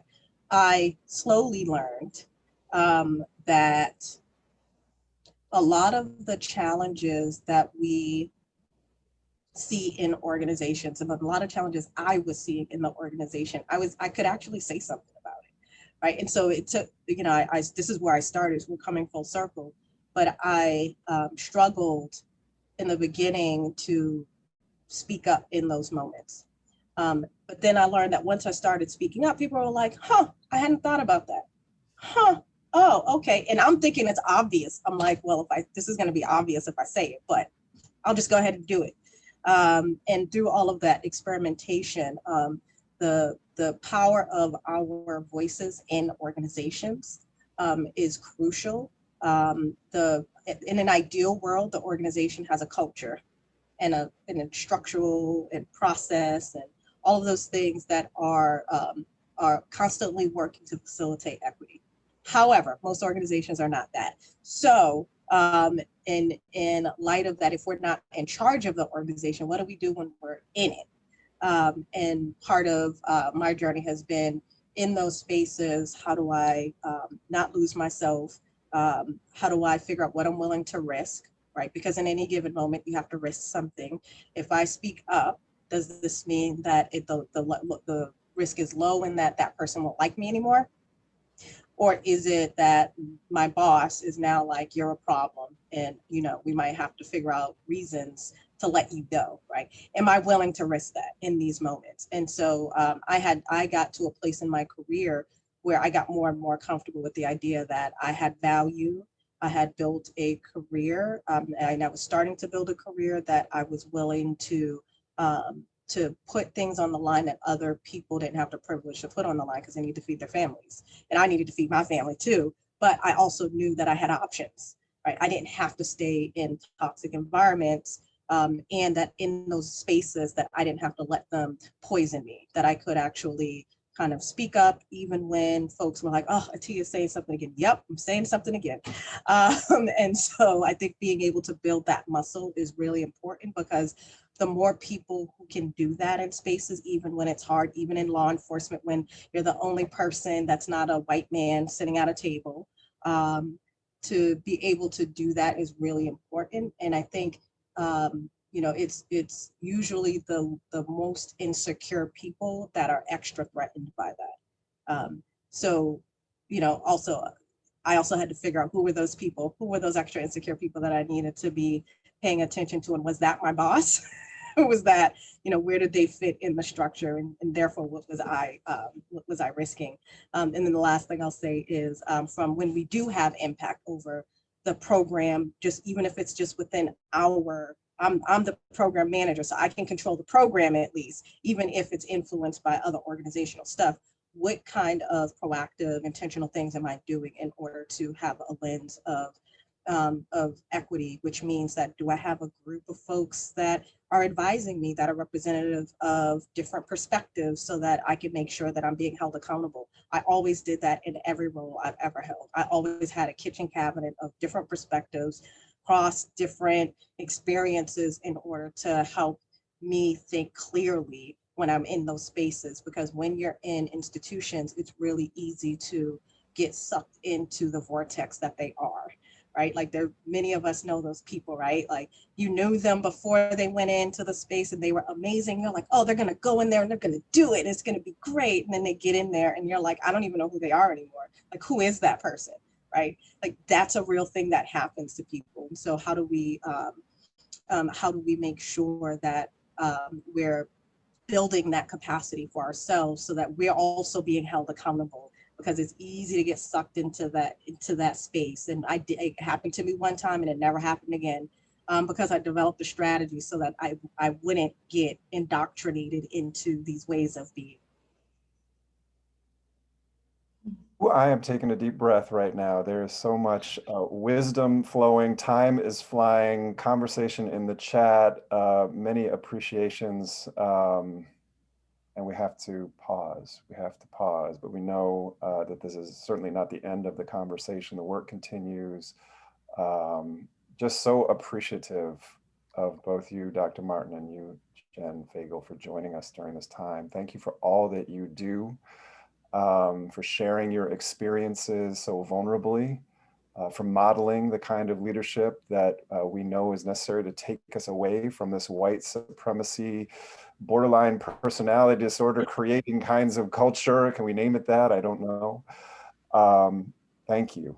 Thank you. And for those of you who are with us, we are going to pause for about 15 minutes, and please do come back or reach out to others to come and join us. There's more wisdom to come from some other beloved leaders here in our region. I will just end with this stanza of poetry that Karen shared earlier. Again, it is something that's meaningful to us and picks up on these themes of getting right with ourselves, our perspective that Dr. Martin has lifted up, and getting proximate that Jen has mentioned. William Stafford, if you don't know the kind of person I am, and I don't know the kind of person you are, then a pattern others created will prevail. And following the wrong God home, we will miss our star. Thank you for helping to keep us straight and right and on target amidst all the joyful messiness. And we will go to a 15-minute pause with some music in the background. Feel free to stretch, do what you need to do, and please do come back and join us.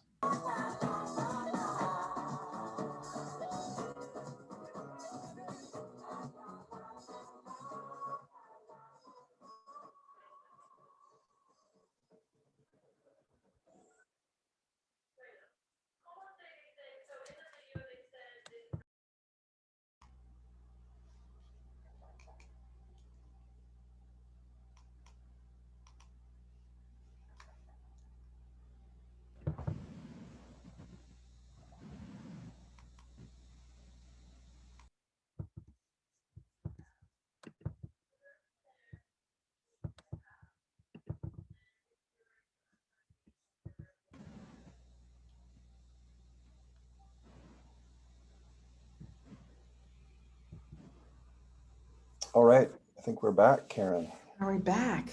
Okay. Hope that you were able to get some nourishment, more nourishment for this day.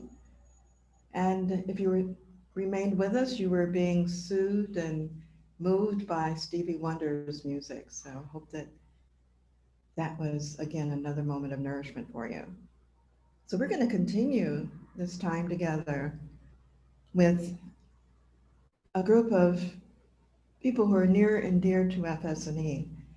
We're going to continue the conversation about visual equity in these times, more about the existing opportunities for our networks and farming and fishing and food, how they all are intersectional, and really how we can continue to focus and direct our collective efforts, impacting our food system work in the racial equity focus and lens for that different outcome. So I want to introduce them first. You have the faces on the screen clockwise, and then we'll be able to have the screen with them here, and we'll continue the dialogue with them. So clockwise, we've got Jeff Martin in her role as Extension Educator in Sustainable Food Systems for University of Connecticut Yukon College of Agriculture, Health, and Natural Resources. Jeff is an active manager of several extension programs and dedicated weaver of strategic relationships among Connecticut's food system stakeholders and actors. Jeff extends that Connecticut weaving in ways such as being a core team member and an anchoring accomplice in the Southern New England Farmers of Color Collaborative. Jeff is a past member of the Food Solutions New England, FSNE's network team, and still remains close. Joy Gary, she's an owner of FRE's Culture and Design. She has dedicated her time to supporting regenerative systems development and food system justice and education through urban ag projects while building gardens for and teaching growing and skills to residents in and around Boston, the Boston area.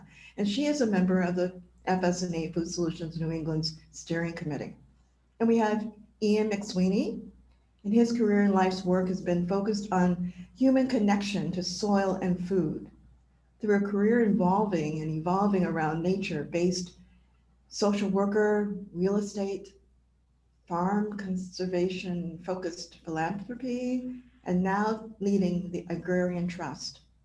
Ian has collaboratively created the Agrarian Commons and is an alumnus of the Food Solutions New England's Leadership Institute, Network Leadership Institute. And then we have Jason Jarvis, our fisherman, our commercial fisherman from Westerly, Rhode Island. And he serves as a board president for NAMA, Northwest Atlantic Marine Alliance. And he brings his unique perspective on fishery industry from 30 years of experience plus on the water, fishing on all kinds of boats, both in charter and commercial fishers. And he's also been a presenter for both the Food Solutions New England's network team and its Network Leadership Institute. So we are so honored to have our tribe here and sharing their experience, their knowledge, their thinking with us when we're thinking about racial equity leadership and what does it mean and what does it ask of us. So welcome, welcome, welcome. So I'm going to ask questions, and Curtis and I are going to do this. You know, there's going to be the first question, and we're going to go around. And I think I'm going to start with, you know, just inviting you in individually, and then we'll just keep rolling like that. So the question I want to lead with is from where you sit. Can you share some of the examples of racial equity and justice and liberation being centered in food system from where you sit, from the work you do? Please share with us. Joy, let's begin with you. Yeah. Yeah, again, Joy Gary. I also work at Greater Ashmont Main Street in Boston, which is kind of like a chamber of commerce for individual areas within Boston. And I think being involved in that work, I've been able to see some of the behind the scenes work with legislation and policy and how it gets done on the ground.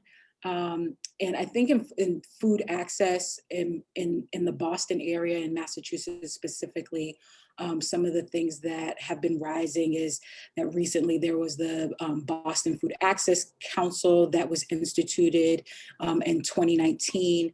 And as the core team and the steering committee was created, one of the main pieces of the vision was to make sure that racial equity was at the center, and that as they are doing outreach and creating an outreach strategy, that they're making sure that those with lived experience are not just having a voice there, but having a place of leadership there in the council, on the steering committee, and in the various working groups.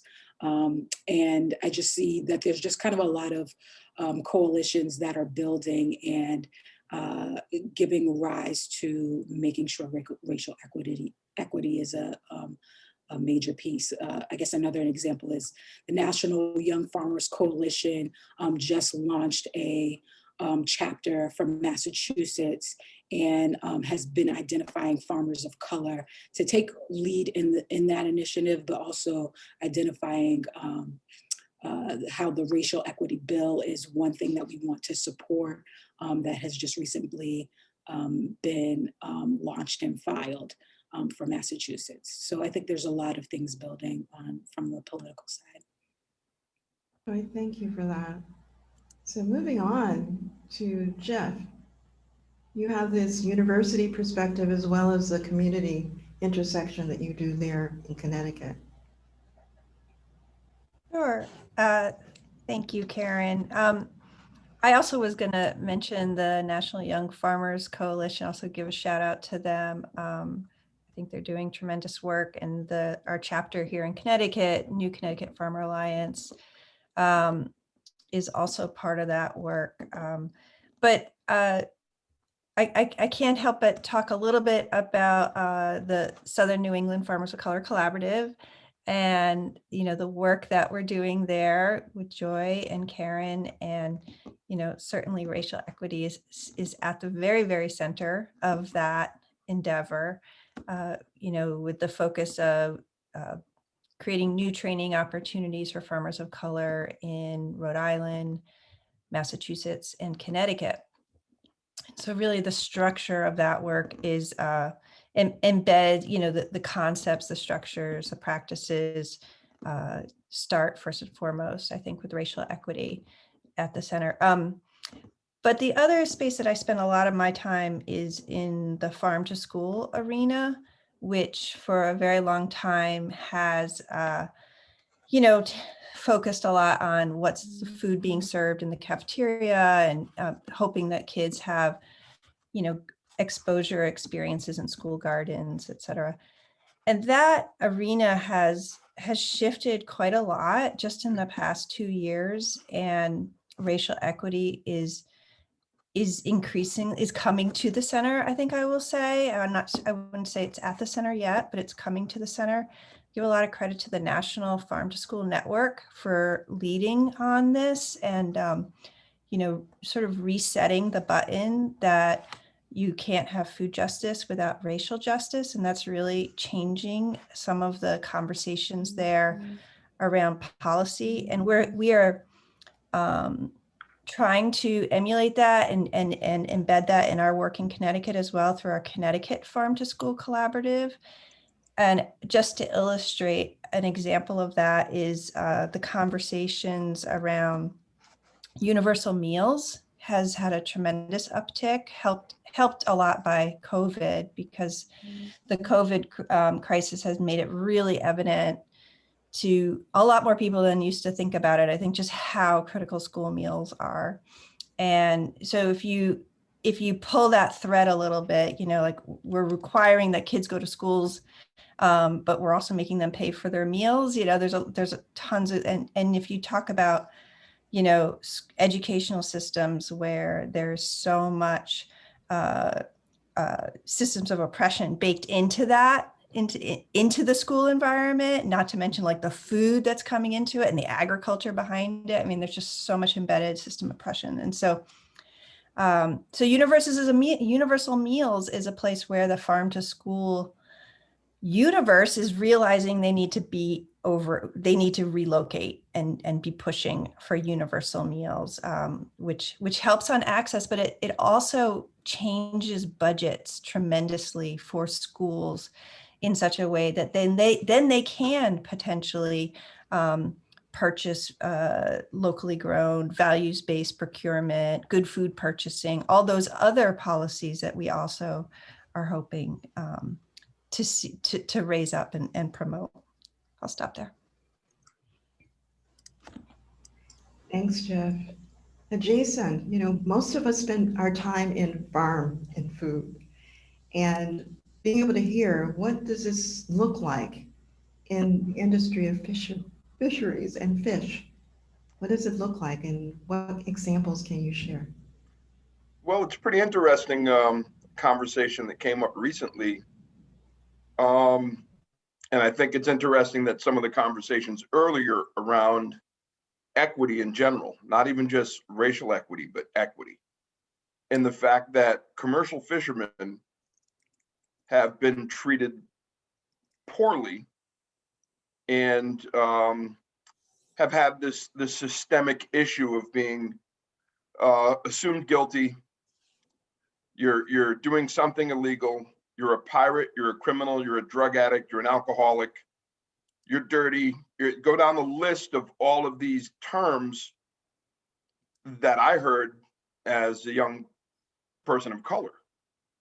And I get in the fishing industry and find out that all of these same, you know, systemic issues have been part of the fishing industry from day one, at least the modern fishing industry. So that's a part of it. I mean, it's people making assumptions and without knowing someone, because you're a fisherman and you're out on the water, the Coast Guard boards you, you're automatically assumed guilty. Doesn't matter the color of your skin, doesn't matter. I mean, so that's part of it. But then the inequities in this industry, I mean, it's tough for me. I live in Westerly. It's, you know, maybe 1/10 of our population are people of color. But throughout Rhode Island, it's a multicultural state. So the largest fishing port in Rhode Island is in Point Judith, and many of the dock workers are Hispanic. There are not many people of color in this industry, but what's, you know, come up for me, which I kind of find funny. My mom was from the Bahamas. My dad was from down East Maine. So, you know, I grew up in a house where dad was a 5'3" white guy and mom was a 4'11" Bahamian woman. So talk about two different worlds. But the education I got from them was amazing. And knowing that myself, my brother Mike, my nephew Alberto are, you know, 3 of the people of color that are still in this commercial fishing business. It's lifting me up. On a positive note, and again, never thought of it this way, I'm partnered with a young man. His name is Frank Silistri. He started Rhode Island Fishmonger, and he calls himself the Spicy Italian because he was adopted by an Italian family, but he's Mexican. And we've been working diligently since August to build a facility. And the inequities involved there are, if he didn't have someone backing us financially, we would be nowhere.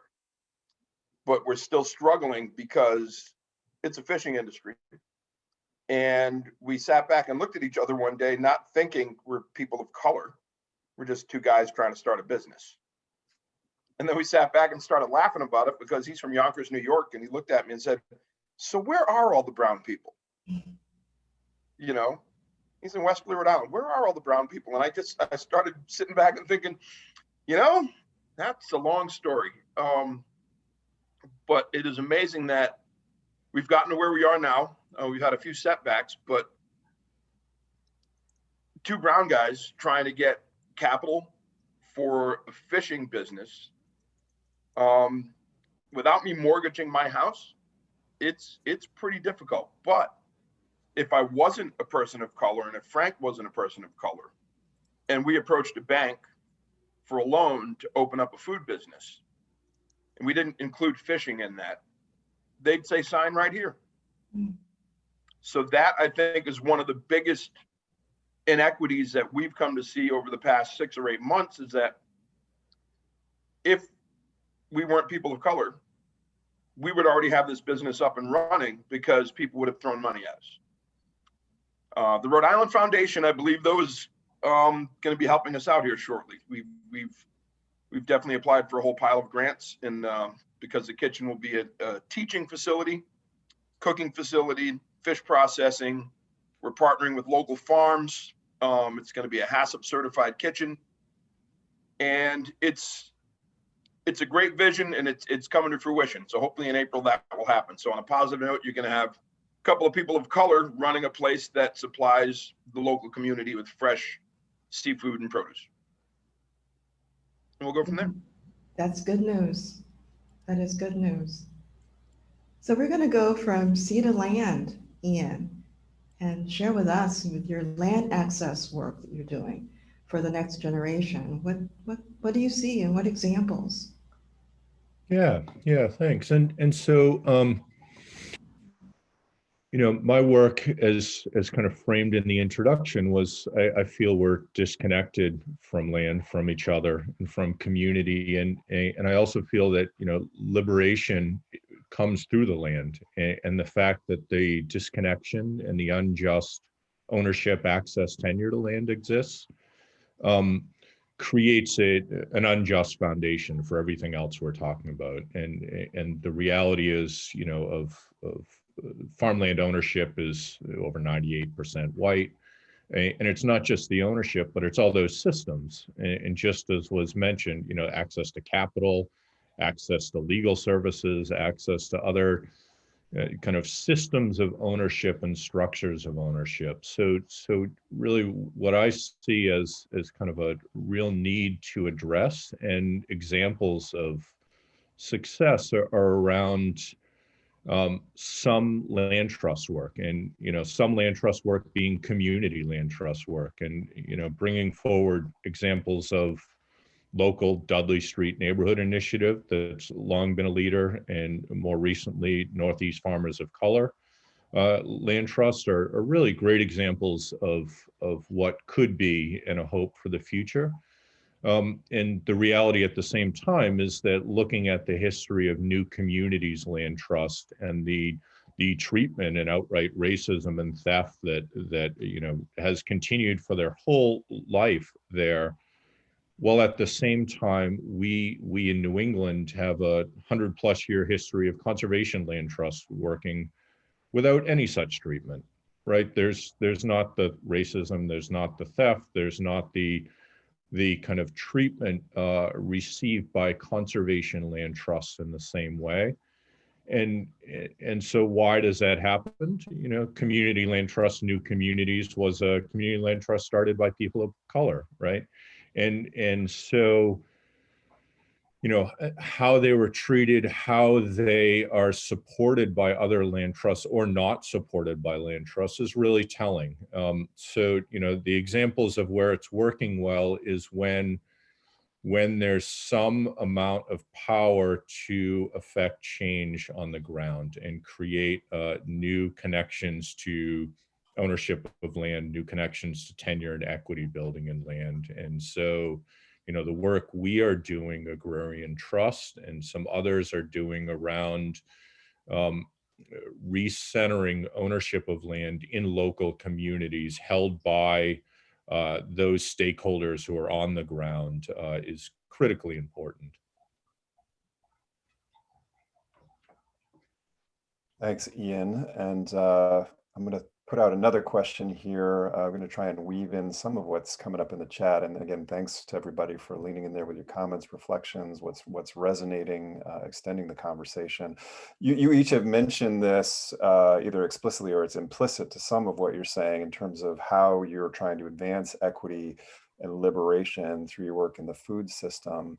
And what we know to be true, right, is when we try and make change, the system bucks back, right? And so what are you seeing as the primary forms of resistance and barriers, not just around what's got us to where we are right now, but as you try and institute change, what looms up as the primary barriers and points of resistance? Maybe we can go in reverse order. Ian, starting with you, then Jason, then Jif, then Joy. Sure. So briefly, I think what rears up is those unjust systems that we all are working within and faced with. That it's important to take the work internal to ourselves, I feel, and to our communities, but we also have to balance the understanding of the systems that exist and their lack of justice in many cases. So how do we it was mentioned earlier, how do we disrupt or work within or advocate for other options? But it's really thinking about those systems and how to make access to and benefits from just. Yeah, and Jason, how about you? Noting your friend and colleague Niaz lifting up an example in the chat around the cooptation of the land trust. Yeah, it's interesting because westerly we have our resident billionaire who is part of pretty much the Westerly Land Trust, which is all for conservation. We've approached him, and many have approached him, and he's done good things for the town, but it's mostly related to our very affluent towards Taylor Swift's house, Watch Hill area, and put some land aside, which has been good for just for conservation. On a different note, from a fisheries perspective, I think some of the obstacles have always been our antiquated regulatory system. I mean, we finally were allowed to sell whole fish from our boat this year. And that probably hasn't happened in Rhode Island since the 1800s. But whole fish. And the funny part is most people don't know how to cook whole fish. So it didn't really work out too well for a lot of us. If we could process the fish, that'd be another piece. So it's regulatory because that's a big obstacle. But the other one and the other point that came up earlier today was, I think it's farming, fishing, and all of it is the lack of ownership of these businesses.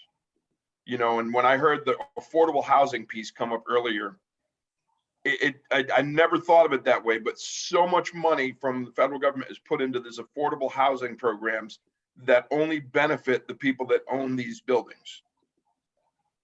Because the people that live there are just renters and they are building no equity. They're building no financial structure. And it's very similar in the fishing business, where if you can't own a boat or own a business, you're just a crew member. You're just working on a boat, and it's very difficult for you to build to be a bigger part of the food system. So I think that's one of the big obstacles. But again, it's also, I would love to see land trusts set up here for farming, not just for conservation. I mean, without farms and fishermen, we're all going hungry. And it could go on, this conversation could go on for days. That's what I love about it. I mean, there's a lot here. Thank you. Jason. Yes, thank you. Well, continuing, Jeff. Gosh, there's so many barriers. For me, in the work I'm doing, it feels like one of the biggest barriers is that we're still working through councils and committees and organizations, et cetera, that have like really bad habits, really bad white supremacy culture to the way they do things. And, like everything's urgent and everything's focused on an agenda and the written word and those types of things really dominate in those spaces. And if you're in like a anti-hunger space, there's a lot of like blaming the victim type of stuff, white savior mentality. If you're in ag spaces, like a producer association, you could easily, or like a credit association for ag, you can easily find yourself running into, the thinking around, pull yourself up by your bootstraps, very neoliberal sort of capitalism type of frameworks, which goes to the points made earlier about ownership, and not understanding that it's not an equitable system out there to gain land ownership.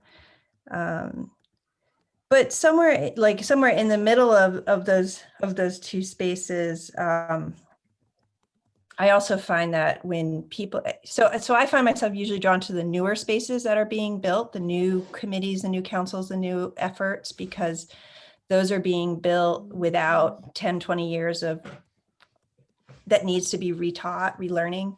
But even in those spaces where you often find people of color and white folks who are trying to work together, there is a lot of, I think, challenges in terms of building real relationships, unless there's a real commitment to slowing down and coming in with your heart and your body, not just your mind, like we're going to fix this, but coming in a more mindful way. And it is, I think it's really a challenge for white people to be critical in any way of people of color that are in that space, to give like honest feedback. There's sort of like a holding back, even if you disagree with a person of color in that space. And that makes it impossible to form an honest relationship with those folks. So that's like a unique challenge in those spaces that have been erected in theory and hopefully to go straight at racial equity as a goal. Thanks, Jeff. Definitely want to loop back to what you're mentioning about the way to show up, right, in these different ways when we talk about solutions, what it means to create these new kinds of spaces that don't just simply replicate the old. Joy. Yeah, I kind of want to echo some of what Jeff said, particularly about with new spaces and just some of the challenges around that. And I think the need for healing work to be done both on an individual and collective level, when that doesn't happen, you can't have the type of conversations or partnerships that are needed. And I think a lot of times people don't recognize that they're needing that work until they come into these spaces and then are triggered, and the various traumas are coming up that are connected to racial equity or other social ills of our world. And so I think that that's one thing that's a major problem. Also just economic empowerment and how a lot of the organizations that are coming up, or even that have existed for a while, while BIPOC people are invited to have conversations or to give voice to an issue, they're not really being invited to be leadership and also being paid for their time. And I think that we really do have to start looking into how can we create structures of economic empowerment in order to be able to do this work. Because we have so many people who are who don't have that much time for just being able to take care of their needs and their family. And so to be able to sacrifice that additional time, I think that there needs to be a look around creating more economic empowerment models. Yeah, and I think another major barrier has been just the fatigue for some people of seeing the problem. It's very easy to continue to do what we've always done. So if this is seeing racial equity as a problem being new for you, then there is a high level of fatigue of having to consistently hear it or running from spaces to spaces. So I think that there both needs to be grace around that, and that we also need to be pushing people to, particularly white folks, to understand that this is something that people of color are dealing with on a very basic level. It's conversations that you're having at the dinner table. It's not something that you're just coming up with today. So I think, yeah, I think those are some main things that I've seen being some problems. Joy, thank you. Thank you. And you know, there's several things you were saying, and as you're all speaking, the healing is really core to us being able to create something different and equitable and fair in terms of my time and my contribution. And you also mentioned fatigue and doing what we always do, we will always get the same result. So if we want something different, we have to do something different and lean in differently. So they're thinking about what the challenges are. Let's think about what are some of the leverage points. What are the things that we can bounce off of or reframe, as Dr. Martin shared a lot today, reframing, so that we can see something different, create something, and put new energy in that. So in thinking about this, what are some of the leverage points to ensuring racial equity? And thinking of it, and I've always used the term non-negotiable. It's non-negotiable. It's not something we can put on a shelf and pretend like it doesn't exist, but it has to be non-negotiable. We're gonna work, we're gonna create, we're gonna dismantle, we're going to restore, however we want to do that. I love Jen talking about being the disruptor and the reformer at the same time. So what leverage points do we see there? And Joy, I'm gonna go back to you and we'll go reverse Jeff, Jason, and Ian. Yeah, I think as new coalitions are forming, or as we are finding ourselves in positions of leadership or influence, that I think that we should take stock individually of how we want to build racial equity in our sphere. And as we enter into spaces, challenging whether it's the organization or business, to create opportunities for people of color and for the BIPOC community, and for creating racial equity in their systems. I guess an example, I was just invited to be a part of a business that is trying to start in the Mattapan area, and I said to the leadership that I am only willing to partner with you if you are willing to be committed to hiring people of color from this neighborhood and having a certain percentage of the staffing being a part of from this neighborhood. And so I think it's doing those things, creating those challenges on an individual basis. I think that if everyone here did that in all of the organizations that we were in, that would have a massive impact on multiple systems within food and outside of the food system. Joy, thank you for that non-negotiable. Thank you. Jeff. So for me, I do think for white-led organizations, especially the work, even though it's a little bit cringy, the work that they do to write their commitments to racial equity, their statements, their values, their mission, when they do that work, it does create an accountability measure. It's an opportunity to hold those groups accountable.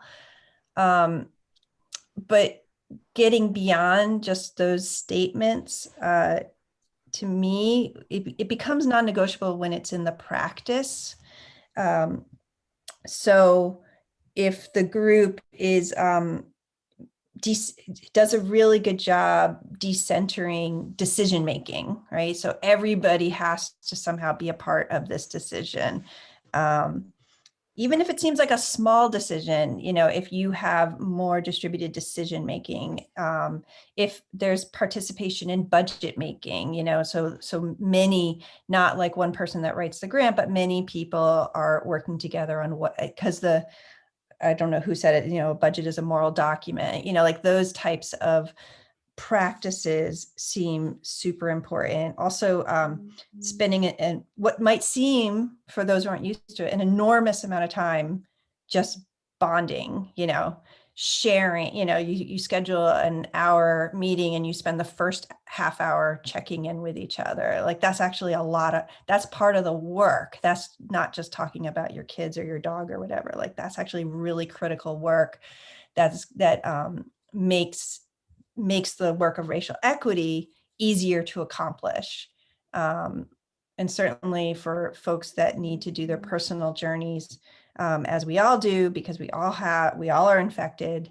The more we do, the stronger our muscle becomes. So I think like all those are like part of being non-negotiable, is like just doing a lot of those things intentionally.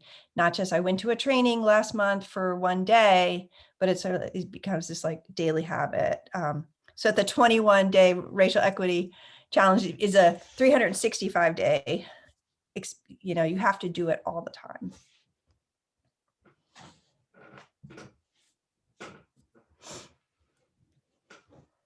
Jason. Oh boy. There's so much involved here. I think some of the things we're finding out with some of the work that's been done in Rhode Island is just the lack of education of the general public, never mind our kids, with regards to food, our food system, racial equity. I mean, these are subjects, especially in Rhode Island, where I think a lot of this has just recently come up, at least in, you know, where I'm from. So, and I hear non-negotiable. I mean, I think that it's just sad that you know, the disparities in education itself are rearing their ugly head right now. And we need to spend a lot more time, you know, and this is coming from, again, I have a crazy background. I spent a lot of time, 8 years of my life, running a drug rehab for adolescent boys. And I remember showing a kid how to dig a quahog out of the mud with his feet. Never mind, this kid lived in Providence, had never seen the ocean, but he didn't know that clams came out of the mud. So we need to, I think we have to start with very, very small steps with our younger generation and work towards educating them about the things we're talking about right now that we can freely speak about. A lot of people that I talk to have no idea. They have no clue. I've had conversation with people I've known my whole life, and I mentioned racial justice, food insecurity, food equality, food sovereignty. And prior to COVID, they looked at me as if I was out of my mind. Like, what the hell are you talking about? And in the breakout group, I was talking about the fact that I had told my friends, I said, you may wake up one morning and Stop and Shop's closed and you can't get fuel, and what are you going to do? And they, again, looked at me like I was out of my mind. And then last March, when they woke up and some of the grocery stores around here were empty and the fishing industry shut down overnight, people started to pay a little more attention to where their food came from, how they got their food, and what to do about it. But I think the big picture for me, I'm still one of the young guys in the fishing business, and I'm 53 years old. And if we don't start working on teaching, especially a lot of the younger people of color that are coming up in the ranks about the fishing business, about the food business, a lot of times they're pushed to the wayside, especially in this area, because it's a predominantly Caucasian, population. But I think out of all of what we're discussing here today, some of the most important things and what should be non-negotiable is education. It's a right. It's not something where these kids are, they're pushed to the side and, oh, well, he did good enough. I think we got to get beyond that, and we got to move forward and really start educating kids about, what we have people, myself included, you were stuck in this world of, well, you can only do this and you can only do that, and you're only allowed to do this. It's that we have to throw that away and start over and get some of these kids to realize they can be the president of the United States, or they can be, an owner of a company. They don't just have to be the dishwasher. But again, there's so much to this conversation. I've been writing notes all morning. So, because I do get Zoom fatigue. I spent 2 weeks on Zoom doing a captain's course and literally wanted to run away for a month. But anyway. Jason, thank you. And thank you for sharing. Thank you. Ian. Yeah, I think that, just to tie together some of what's been said is the access to resources being education, resources being capital, resources being land and sea, resources being a home. Like that, the fact that those are not equitably available for all, it creates a starting point that's so unjust. And then we think we can build justice above that. We're never going to get there until we create a framework and a foundation of equity in all these resource types. And I think, it's also, this has been said as well, but it's also not something that, white capital or white nonprofits or white organizations should be doing for, or feel that it's a charity mentality or method that they're structured.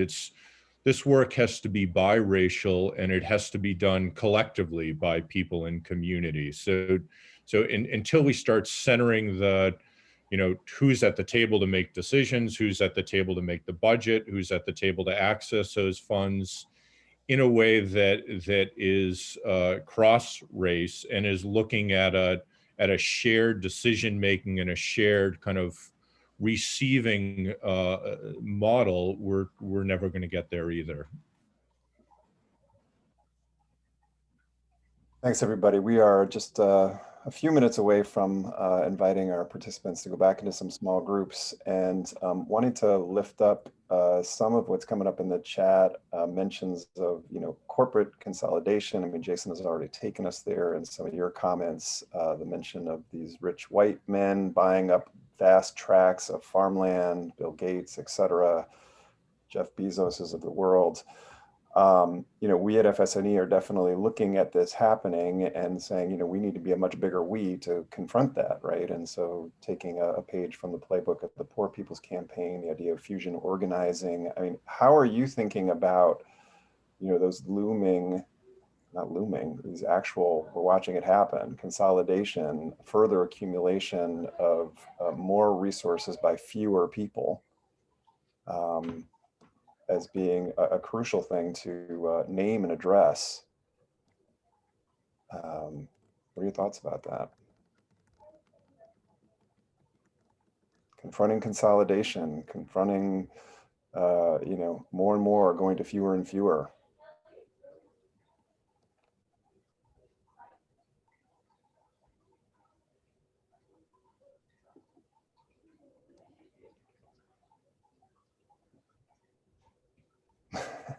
I am hopeful that it's at such an extreme case right now that it has to break, and we have to create a new out of it, like the touched upon the ownership of the oceans, the ownership of land, consolidation of those are such gross inequality that exists now that I sure hope it can't get any worse. I feel and know it can, but I sure hope, we collectively, culturally wake up and are willing to demand change.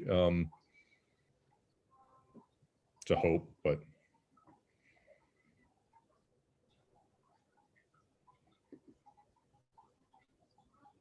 I mean, just to name, what we're seeing here in this so-called region of New England, we know since COVID began that there are lots of wealthy people moving out of cities, buying up land in Vermont, buying up land in New Hampshire, buying up land in Maine. That's just accelerating. Same thing is happening in New York State. I guess there's now even a word for it. These aren't boom towns, these are Zoom towns now. Yeah. That are, rural, sort of higher quality of life places to be. And so what? Jason, Jeff, Joy. Well, it's pretty interesting you say that. For us, I mean, Westerly, Charlestown, since the pandemic, the property values have jumped $150,000 or more. Friends of mine were trying to buy a home and they were outbid $100,000 over the asking price.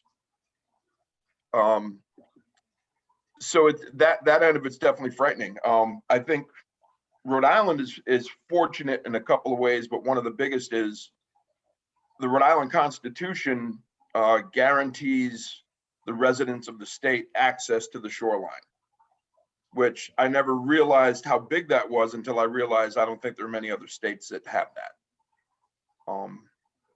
But yeah, I mean, I'm the approach to how you fight it, or how it's almost a David and Goliath situation with the corporate takeover. I mean, in Rhode Island and Massachusetts, we're dealing with the proposal to put 2,500 windmills from Martha's Vineyard to off of Virginia.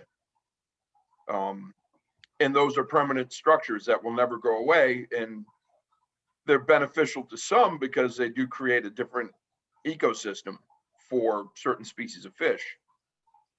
But they're not sure what the impact's going to be on the squid fisheries and skate fisheries and some of these fish that are highly susceptible to electronic and electromagnetic fields. So yeah, there's a battle we're facing on both ends. We have gentrification where we're losing most of our shoreline properties to very affluent people that are going to come to Rhode Island and now assume they own the beach in front of their house. And that's been a battle now for about a year. On a good front, we did help to fight, and we have opened up 7 new right-of-ways in the town of Westerly to the beach because we've pushed, we had 170 people show up at virtual town council meeting and threw some laws out that the town forgot existed. And so now we have beach access for a lot of folks that didn't have it. But yeah, I think this is going to be interesting. COVID has again shown, on a positive note, made people realize our food system's broken. But on another note, has been a mad exodus of the affluent to Vermont and Rhode Island and Massachusetts and places where they could try to buy as much property as they possibly can. So what's the answer going to be? Who knows? But it's definitely an uphill battle. I'm hearing part of the answer is organize, and we've been shout outs to community organizers all along through this session. Absolutely. Yep. Jeff, Joy, I know it's a it's a big question. What's coming up? I think that this is one of the reasons why it's very important for us to be involved in some of the legislative processes and putting forth legislation for protection for farm and for fisheries, and making people more aware of what is already out there and supporting that. I put in the chat a little bit ago about how the act that I was speaking of was the Massachusetts Act for Promoting Racial Equity in Agriculture in Massachusetts, but we need more of these. I know that there is legislation being proposed on a national scale, but that's one piece. I think organizing is another piece. And also to note, it's not just, New England where the affluent that are buying up land. I've been getting reports of a lot of the Midwest is being bought up, and not by affluent from the United States. We are having people from other countries coming in, not living here, not wanting to live here, but purchasing the land. So I think there's a lot of things that are happening. And one is having an awareness of it and letting people know that this is happening, and then coming together to have conversations to specifically strategize around how to solve these problems.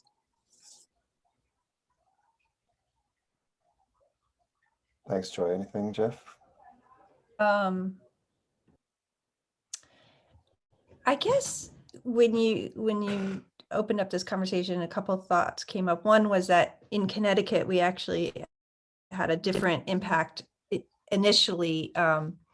We definitely saw the prices of farmland shoot up. All real estate shot up in especially Litchfield County. But we've also seen from a state budget standpoint, a real swing in our state budget from like a super huge deficit into going from the red into the black, which has opened up some new opportunities for funding new programs and that folks have been wanting to put on the table for such a long time. And so just, I don't know, just want to process that in a different way a little bit. And I guess, although I totally understand everything that folks are talking about in terms of consolidating and private property, I'm trying to think through like, well, are all rich people bad people, or are some of them allies along the way? Will some of them show up for that, town hearing to get those right of ways, and so that's one of the other things I'm thinking. I guess also just from the very beginning, when you brought this up, I was like, but hasn't that always been the case? Like, is it really different now? But what feels different now is the consolidating of a movement against that, a pushback on that private property amassing wealth wave that's always been there. And maybe it seems bigger now, but it also feels like there's a counter force that wasn't as visible or strong. And not to say that war's been won by a long stretch, but I sort of lean out, I guess, on the side of hope here. Well, we want to lean on that side too, as well. We wouldn't be doing this work if we weren't on the side of hope. Thank you all for those thoughts, those comments. So we are going to once again go into small group breakouts. If you were not with us during the first couple of hours, this is an opportunity to do what many of you are already doing in the chat, which we love to see, making connections, sharing contact information. Again, for us at Food Solutions New England, this is about weaving the network first of like-minded allies, comrades, accomplices, grounded in these values that are taking us away from the extractive, consolidated food system to just sustainable, more sovereign, locally owned food systems. So the question I'm going to drop here in the chat is to guide you, certainly go wherever it takes you. We hope that you'll minimally meet some new people. We know that each time some people choose not to go in, or some people have walked away from their computer. So we do hope that you'll accept the invitation. You may end up in a room initially just by yourself, and we'll do what we can to ensure that you have a partner, at least one. But the question being, what's coming up? What are you thinking? What are you feeling? What's your next step in advancing racial equity in the food system? Even if it is to sit with a question around that. So Lisa's going to send us there for about 15 minutes. We'll come back at 25 after with what are the questions. You get generated in that space. Final 20 minutes with our guests, and we'll wrap up. So Lisa. And yeah, we'll go into groups now. If you're on the phone and it's not automatic for you to join your breakout room, you can also hit *6 on your keypad to join the breakout room that you've been assigned to. So we'll see you all in about 15 minutes. All right, welcome back, everybody. And welcome to those who have joined us during this short break. It wasn't actually a break, it was individuals going into small groups, and hopefully you did find a conversation partner. Apologies if you were in a room by yourself. Sometimes people don't accept the invitations, they're off doing something else. Sometimes it's a tech glitch. And hearing from a couple of you anyway, you were in rooms by yourself and made the most of it, a little meditation time. So welcome back. What we're going to do with our final 25 minutes before we wrap up is just hear what are the questions you're sitting with. So what came up in those conversations that you want to share, a question, a comment, please throw it into the chat. Also for our guest panelists, anything that you were privy to in your small groups that you want to lift up.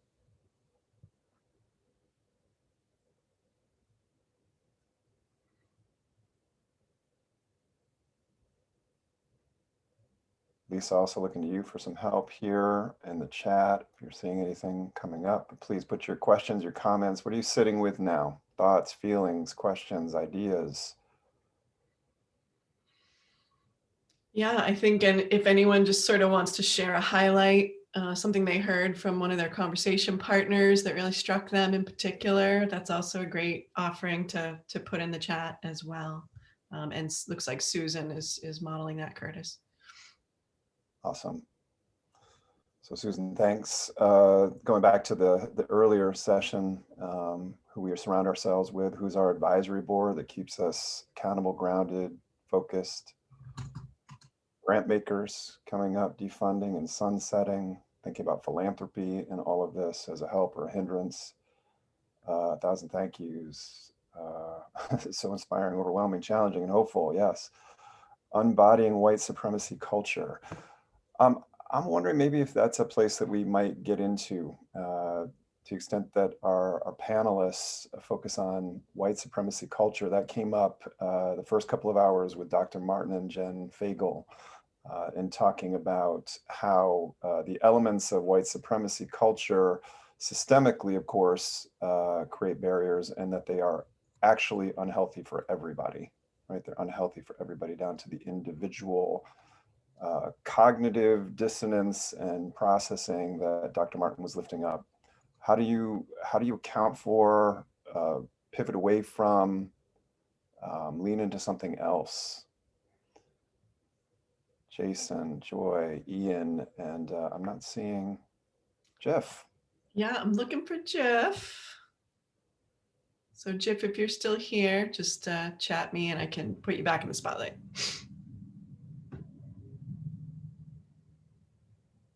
I was writing in the chat. I think something that's come up, and it's definitely just echoed throughout this entire process is in the breakout group. I shared a story about my sister-in-law who was went through some traumatic problems, lost her son, and became homeless in Boston. And she's doing well now, and she's a bright, educated individual that just really fell on hard times. But one of the things she had mentioned of my wife and I recently was her experience in Boston. Homeless people in Boston see more than anybody else. They witness the world around them from a viewpoint that none of us can.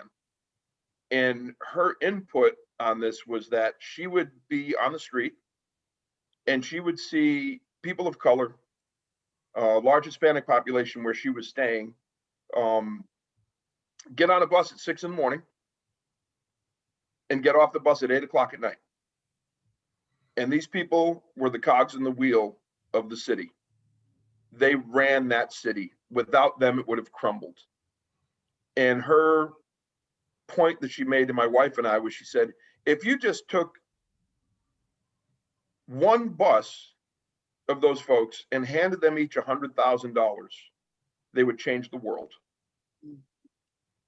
Because they were the hardest working, most determined people she had ever seen in her life. And she got to meet some and know some. And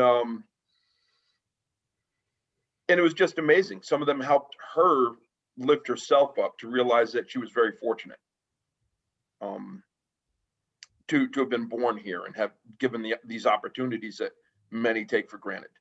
But that's part of what came out in the breakout group is if we as a nation could realize the value of empowering people to own a business and run a business, to own a small farm, to own a small fishing business. If we could manage to do that, it would be one of the biggest game changers with regards to this corporate takeover of the world we live in, because some of these people are just some of the most amazing people you've ever met.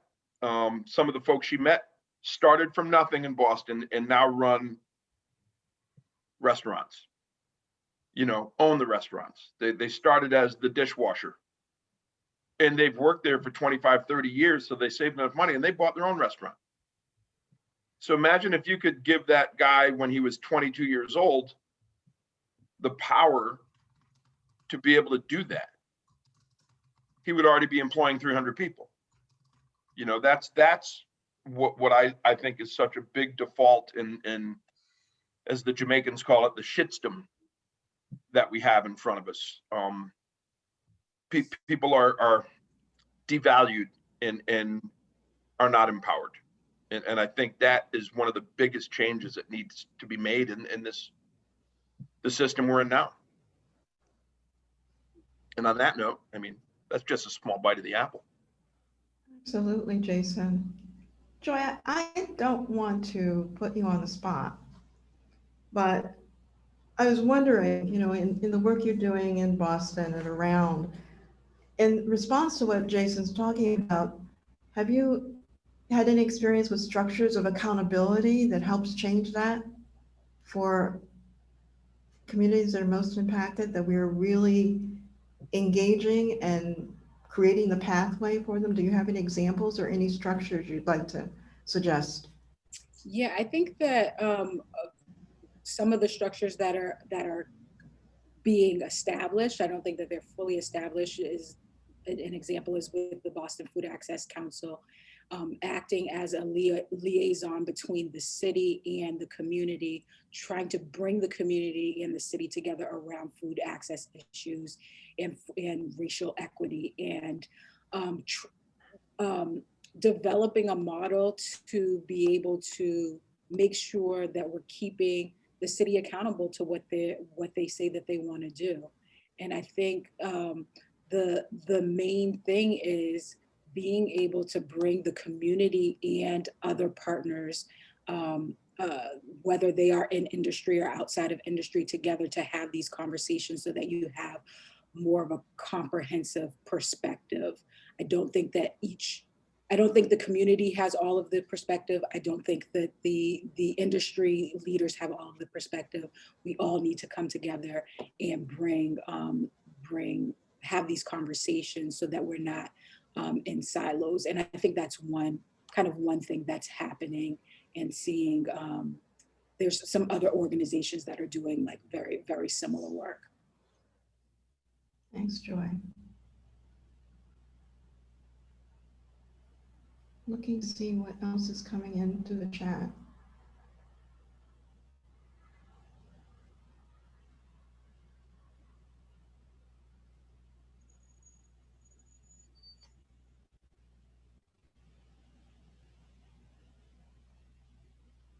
I guess there's also this wanting to know more and wanting to explore more around historical context.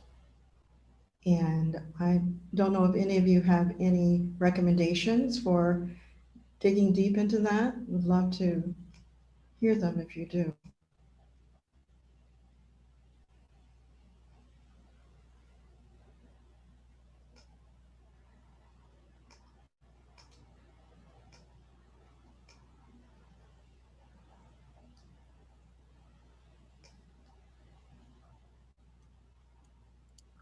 Yeah, I'll give it a shot and I'll keep it short and sweet. About a half a mile from my house is the Pawcatuck River. And the Pequots, Mashantuckets, Narragansetts, Mohican, were all well established here long before this place was colonized. And up until, I guess the early 1900s even, this area was a viable, active fishing community, shipbuilding community. And then it was gentrified, and more and more people wanted waterfront property and didn't want to see fishing boats. So the history here is, Mcsweeney Beach is called, Mcsweeney is redfish, which was actually a type of sea trout. It was mistaken that it was a salmon. And how things have changed. The town of Westerly Seal is a fyke net with 3 redfish, or sea trout. But yet there is no fishery here anymore. There is no support for a fishery here. So talk about historical changes. We went from a place that was based on fishing and shipbuilding to a place that is only based on tourism. Thanks, Jason. And those are sometimes in terms of farm and land, farm and sea, it's helpful to be able to understand it in that context as well. And someone offered a resource of the 1619 Project podcast. And I'm sure that's similar to a timeline that gives you from the beginning of the colonization to where we are now and how it's moved along that continuum. Any other questions? There are a lot of offerings. Questions. So here's one here. What are some examples of reparations? Types of activities, large or small, that either you have happening or you've seen happen in the last few years, and how they may evolve. As Joy was talking, there's some work happening that's beginning, but what you might be hopeful in that evolution. So some examples of reparations and healing and those type of activities. Does anyone have any to lift up and share here?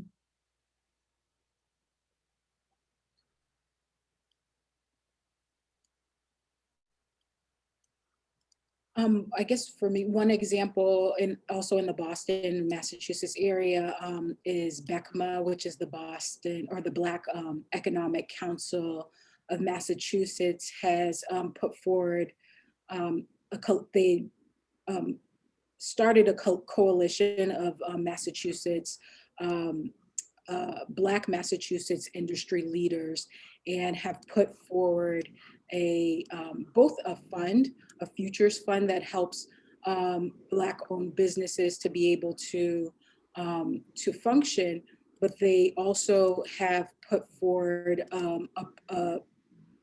key targets that have detailed how they want to work with other industry leaders, and have challenged the entrepreneurial and business spheres to look at their leadership models and creating leadership opportunities for Black and people of color to be involved in it. I'll put a link to it in the chat. I think this is an example of a model of a coalition of people seeing that there is a problem, that there is something that they believe can solve it, and then creating a document, and every time they're having conversations within in that industry, they are bringing forth their targets and asking for their members to come into alignment with those targets. So I think that that's just kind of an example outside of the food industry, but that exists with, that can be modeled within the food industry. Thanks, Joy. Looks like there were a couple here added with BECMA. They're in the Boston area, and there's another one I just slipped by. So there are a couple of good ones coming up in the chat, additional resources that people are sharing. Another question, and maybe we could do this one and we'll then ask for some final comments coming up from our panelists, just anything you want to leave us with. But one of the impact areas as we lifted up at the beginning of this webinar for FSNE is narrative strategy. So having done a system mapping process and thinking about what keeps the food system stuck where it is how we talk about it and who we talk about. And so curious from your perspectives, where you sit in the food system, and maybe going back to some of the squishiness that Dr. Martin was lifting up early in the morning, some celebrations of squishiness in the chat, right? That there's these areas that may feel a little bit less palpable, but no less important. The stories we tell, the narratives we tell, who are the characters in those narratives? What are the values they uplift? How are you thinking about, if you are at all, narrative storytelling as being key to advancing work for racial equity in food systems? What do you see either as problematic about existing narratives, stories, new ones that you're leaning into trying to write, create? Ian, I'm wondering about you from the agrarian trust perspective, the land. Oh, you're on mute. Yeah, sorry about that. So I think, what I touched on, just to reiterate that, is that the food system is based on the land, and we need to, tell stories that reconnect us to the true history of land and the theft of land and the removal of people from their homes, the enslavement of people to bring here to bring wealth to very few from the land and extract from people and the land. Like we need to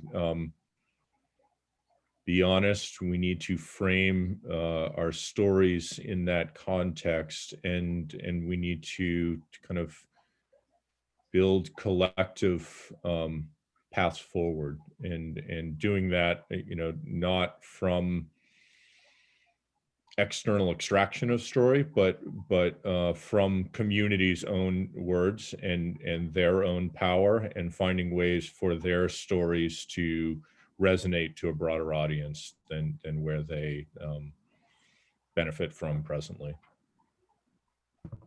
Thanks, Ian. Jeff, wondering about in Connecticut, the work that you're doing, the work of the collaborative in Southern New England, narrative, story. Yeah, right now, well, I'm sure Lisa and all of you at the Food Solutions New England are familiar with the North Carolina, that a report that came out about narratives in the food system that are so problematic in this way, or I'll drop a link in if you like, but which I have found really helpful. One in particular, the whole vote with your fork narrative, which food system advocates still use a lot, which is super problematic because it basically frames the problem as something every individual can solve on their own, and proposes or fails to recognize why this system is the way it is right now, and what are the underlying racist systems of oppression that make it so. But in addition to that, I find that sort of the very slow recognition or seeing that there really are Black and brown farmers amongst us is a narrative that is super messy right now, like who those folks are and what they want, and it's very othering still, and I find it's very patronizing, very diminishing, what they just want 1 or 2 acres outside the city, not imagining that Black and brown farmers might be just as much of a big farm as other existing farms that we're used to sort of seeing in the character of New England farming.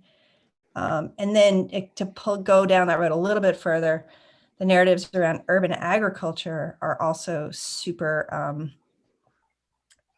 confusing. Like when people use urban agriculture as code for Black and brown farmers in the city, and then when they say urban agriculture, they have you can be talking to somebody about urban ag, and they are imagining something totally different than you're imagining. They might be imagining, an indoor production system with an entrepreneur, and you might be imagining something that looks more like, direct to consumer market farm business that happens to be in a city. That may or may not be doing vegetables. It might be a platform for community organizing or food sovereignty. So people have like really, and you throw in farm viability, you just drop the words farm viability into any of these conversations and you already made it a problem. So that's where I'm struggling right now on narratives is having a more accurate understanding of making space for a different portrait of a farmer than what we have today. And I'll drop that link to the North Carolina article if you're. That would be great. And certainly we're going to go much deeper into narrative in a couple of weeks at that session. Jason, curious from the fishing perspective, narratives, fraught, freeing, what's showing up for you? Well, it's interesting because we've been working towards what's considered artisanal fishery. So we have 30 boats in my area that are under 30 feet. But talk about a narrative. For years, those smaller vessels were called the mosquito fleet by the bigger vessels.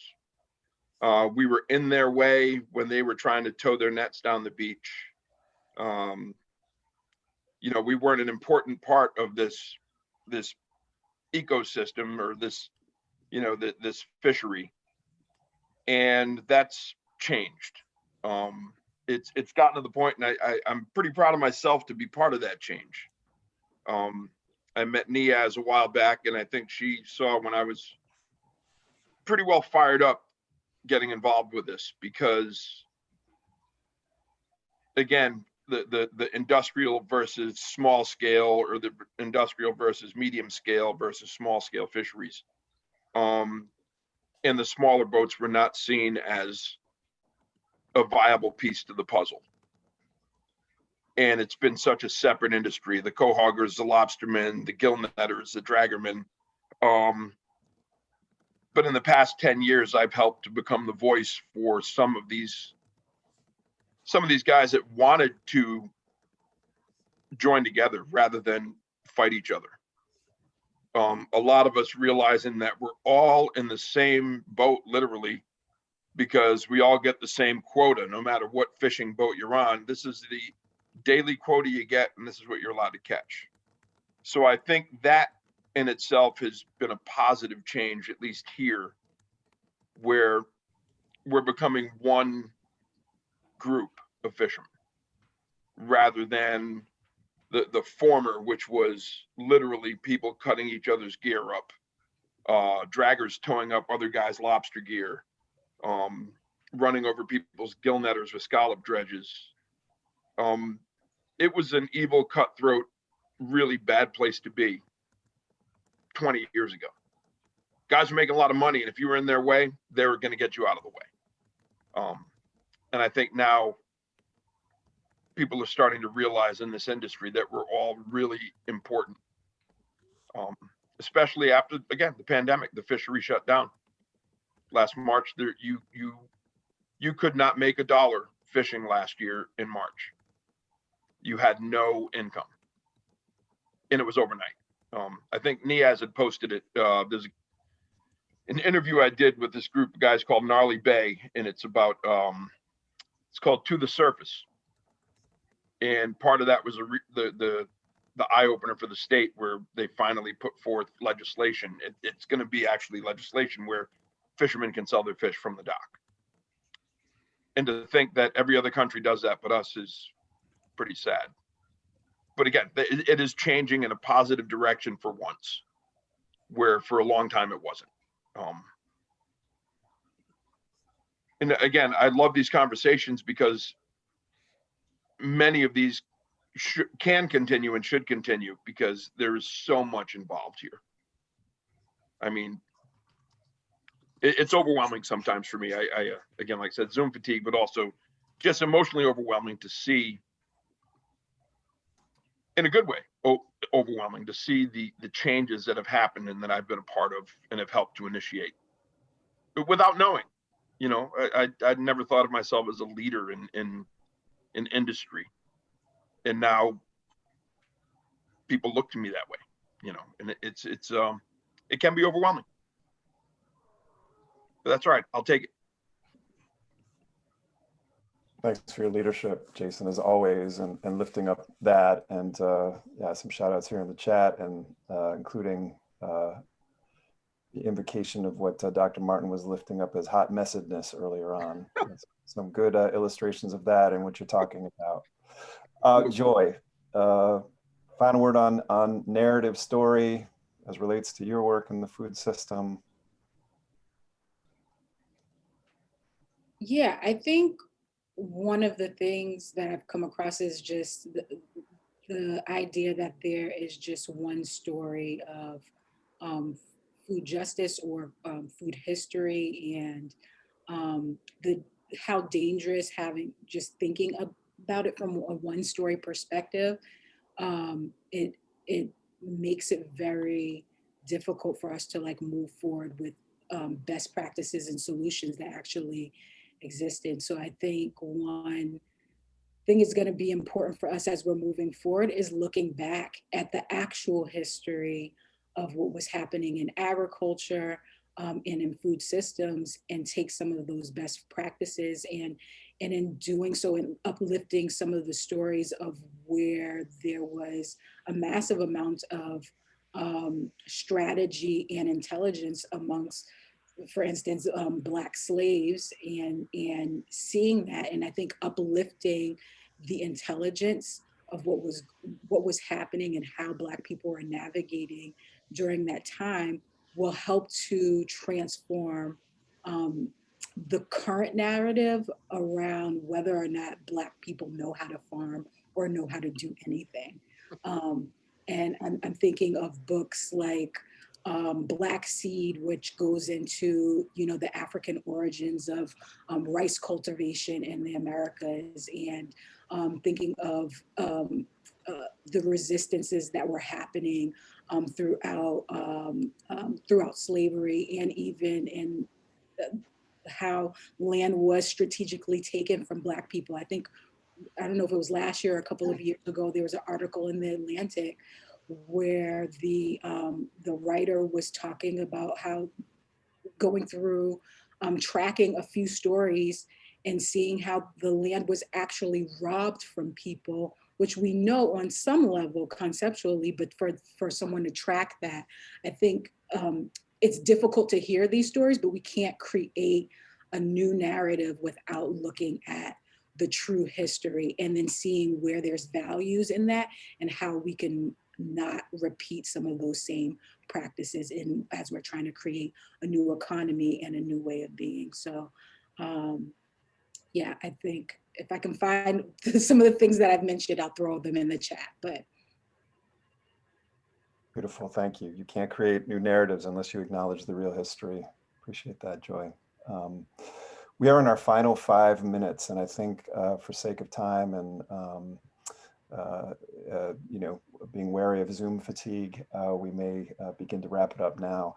Another resource I want to throw out there is one that we've used at ISC and FSNE, which is the storytelling curriculum. If people don't know that, out of Barnard College.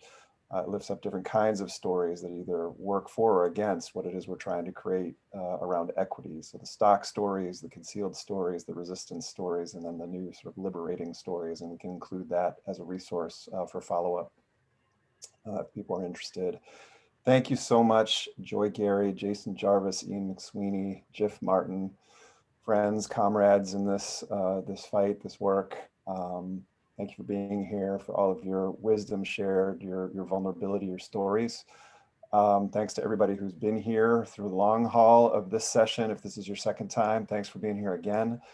I'm going to turn it over to, and on behalf of my co-host, Karen Spiller, going to turn it back over to Lisa to say a few words about what's coming up next. Thanks, Curtis. And just to wrap up, the Racial Equity Challenge is coming up. It's our 7th annual. If you haven't signed up, please do. Just spread the word. We have the FSNE Pledge. We invite you to consider joining the network team if you're based in New England. Don't forget the FINE Summit, Farm to Institution New England, has the Northeast Summit coming up. And we'll be asking a bunch of you for your opinions about how our network is doing with a network health assessment and where it can go in the future. And don't forget that next week we are talking about visionary regional policy. Policy is for everyone. We invite anyone who's interested in that piece to join us, and the final Friday on narrative strategy, which we touched on today. So I'll pop it back over to Karen to thank our supporters. Oh, thank everyone. Thank all of us who came and stayed, and all those who were not able to join us, because this is continuing to be a community that we are growing and leaning into. And just thinking about this morning, Dr. Martin and Jen Fago, and all the way to the afternoon with Jeff and Jason and Joy and Ian, we've been invited to see conflict as clarifiers, to be both disruptors and reformers, to know what we're willing to risk, thinking about the economic empowerment, conversation with ourselves and with others and our organizations, and listening and leaning in, the healing, being our best selves, and culture is the how. So those were some of the threads that we were weaving today, and I wanted to leave you with this quote from Nelson Mandela. I have walked the long road to freedom. I have tried not to falter. I have made missteps along the way, but I have discovered that the secret that after climbing a great hill, one only finds that there are many more hills to climb. And I have taken a moment here to rest, to steal a view of the glorious vista that surrounds me, to look back on the distance I have come. But I can only rest for a minute, for with freedom comes responsibilities, and I dare not linger, for my long walk is not ended. So in this hot messiness that we're in, let's continue to build our relationships and strengthen the ways we can create those non-negotiable framings of racial equity in our food system. Hope to see you next Friday.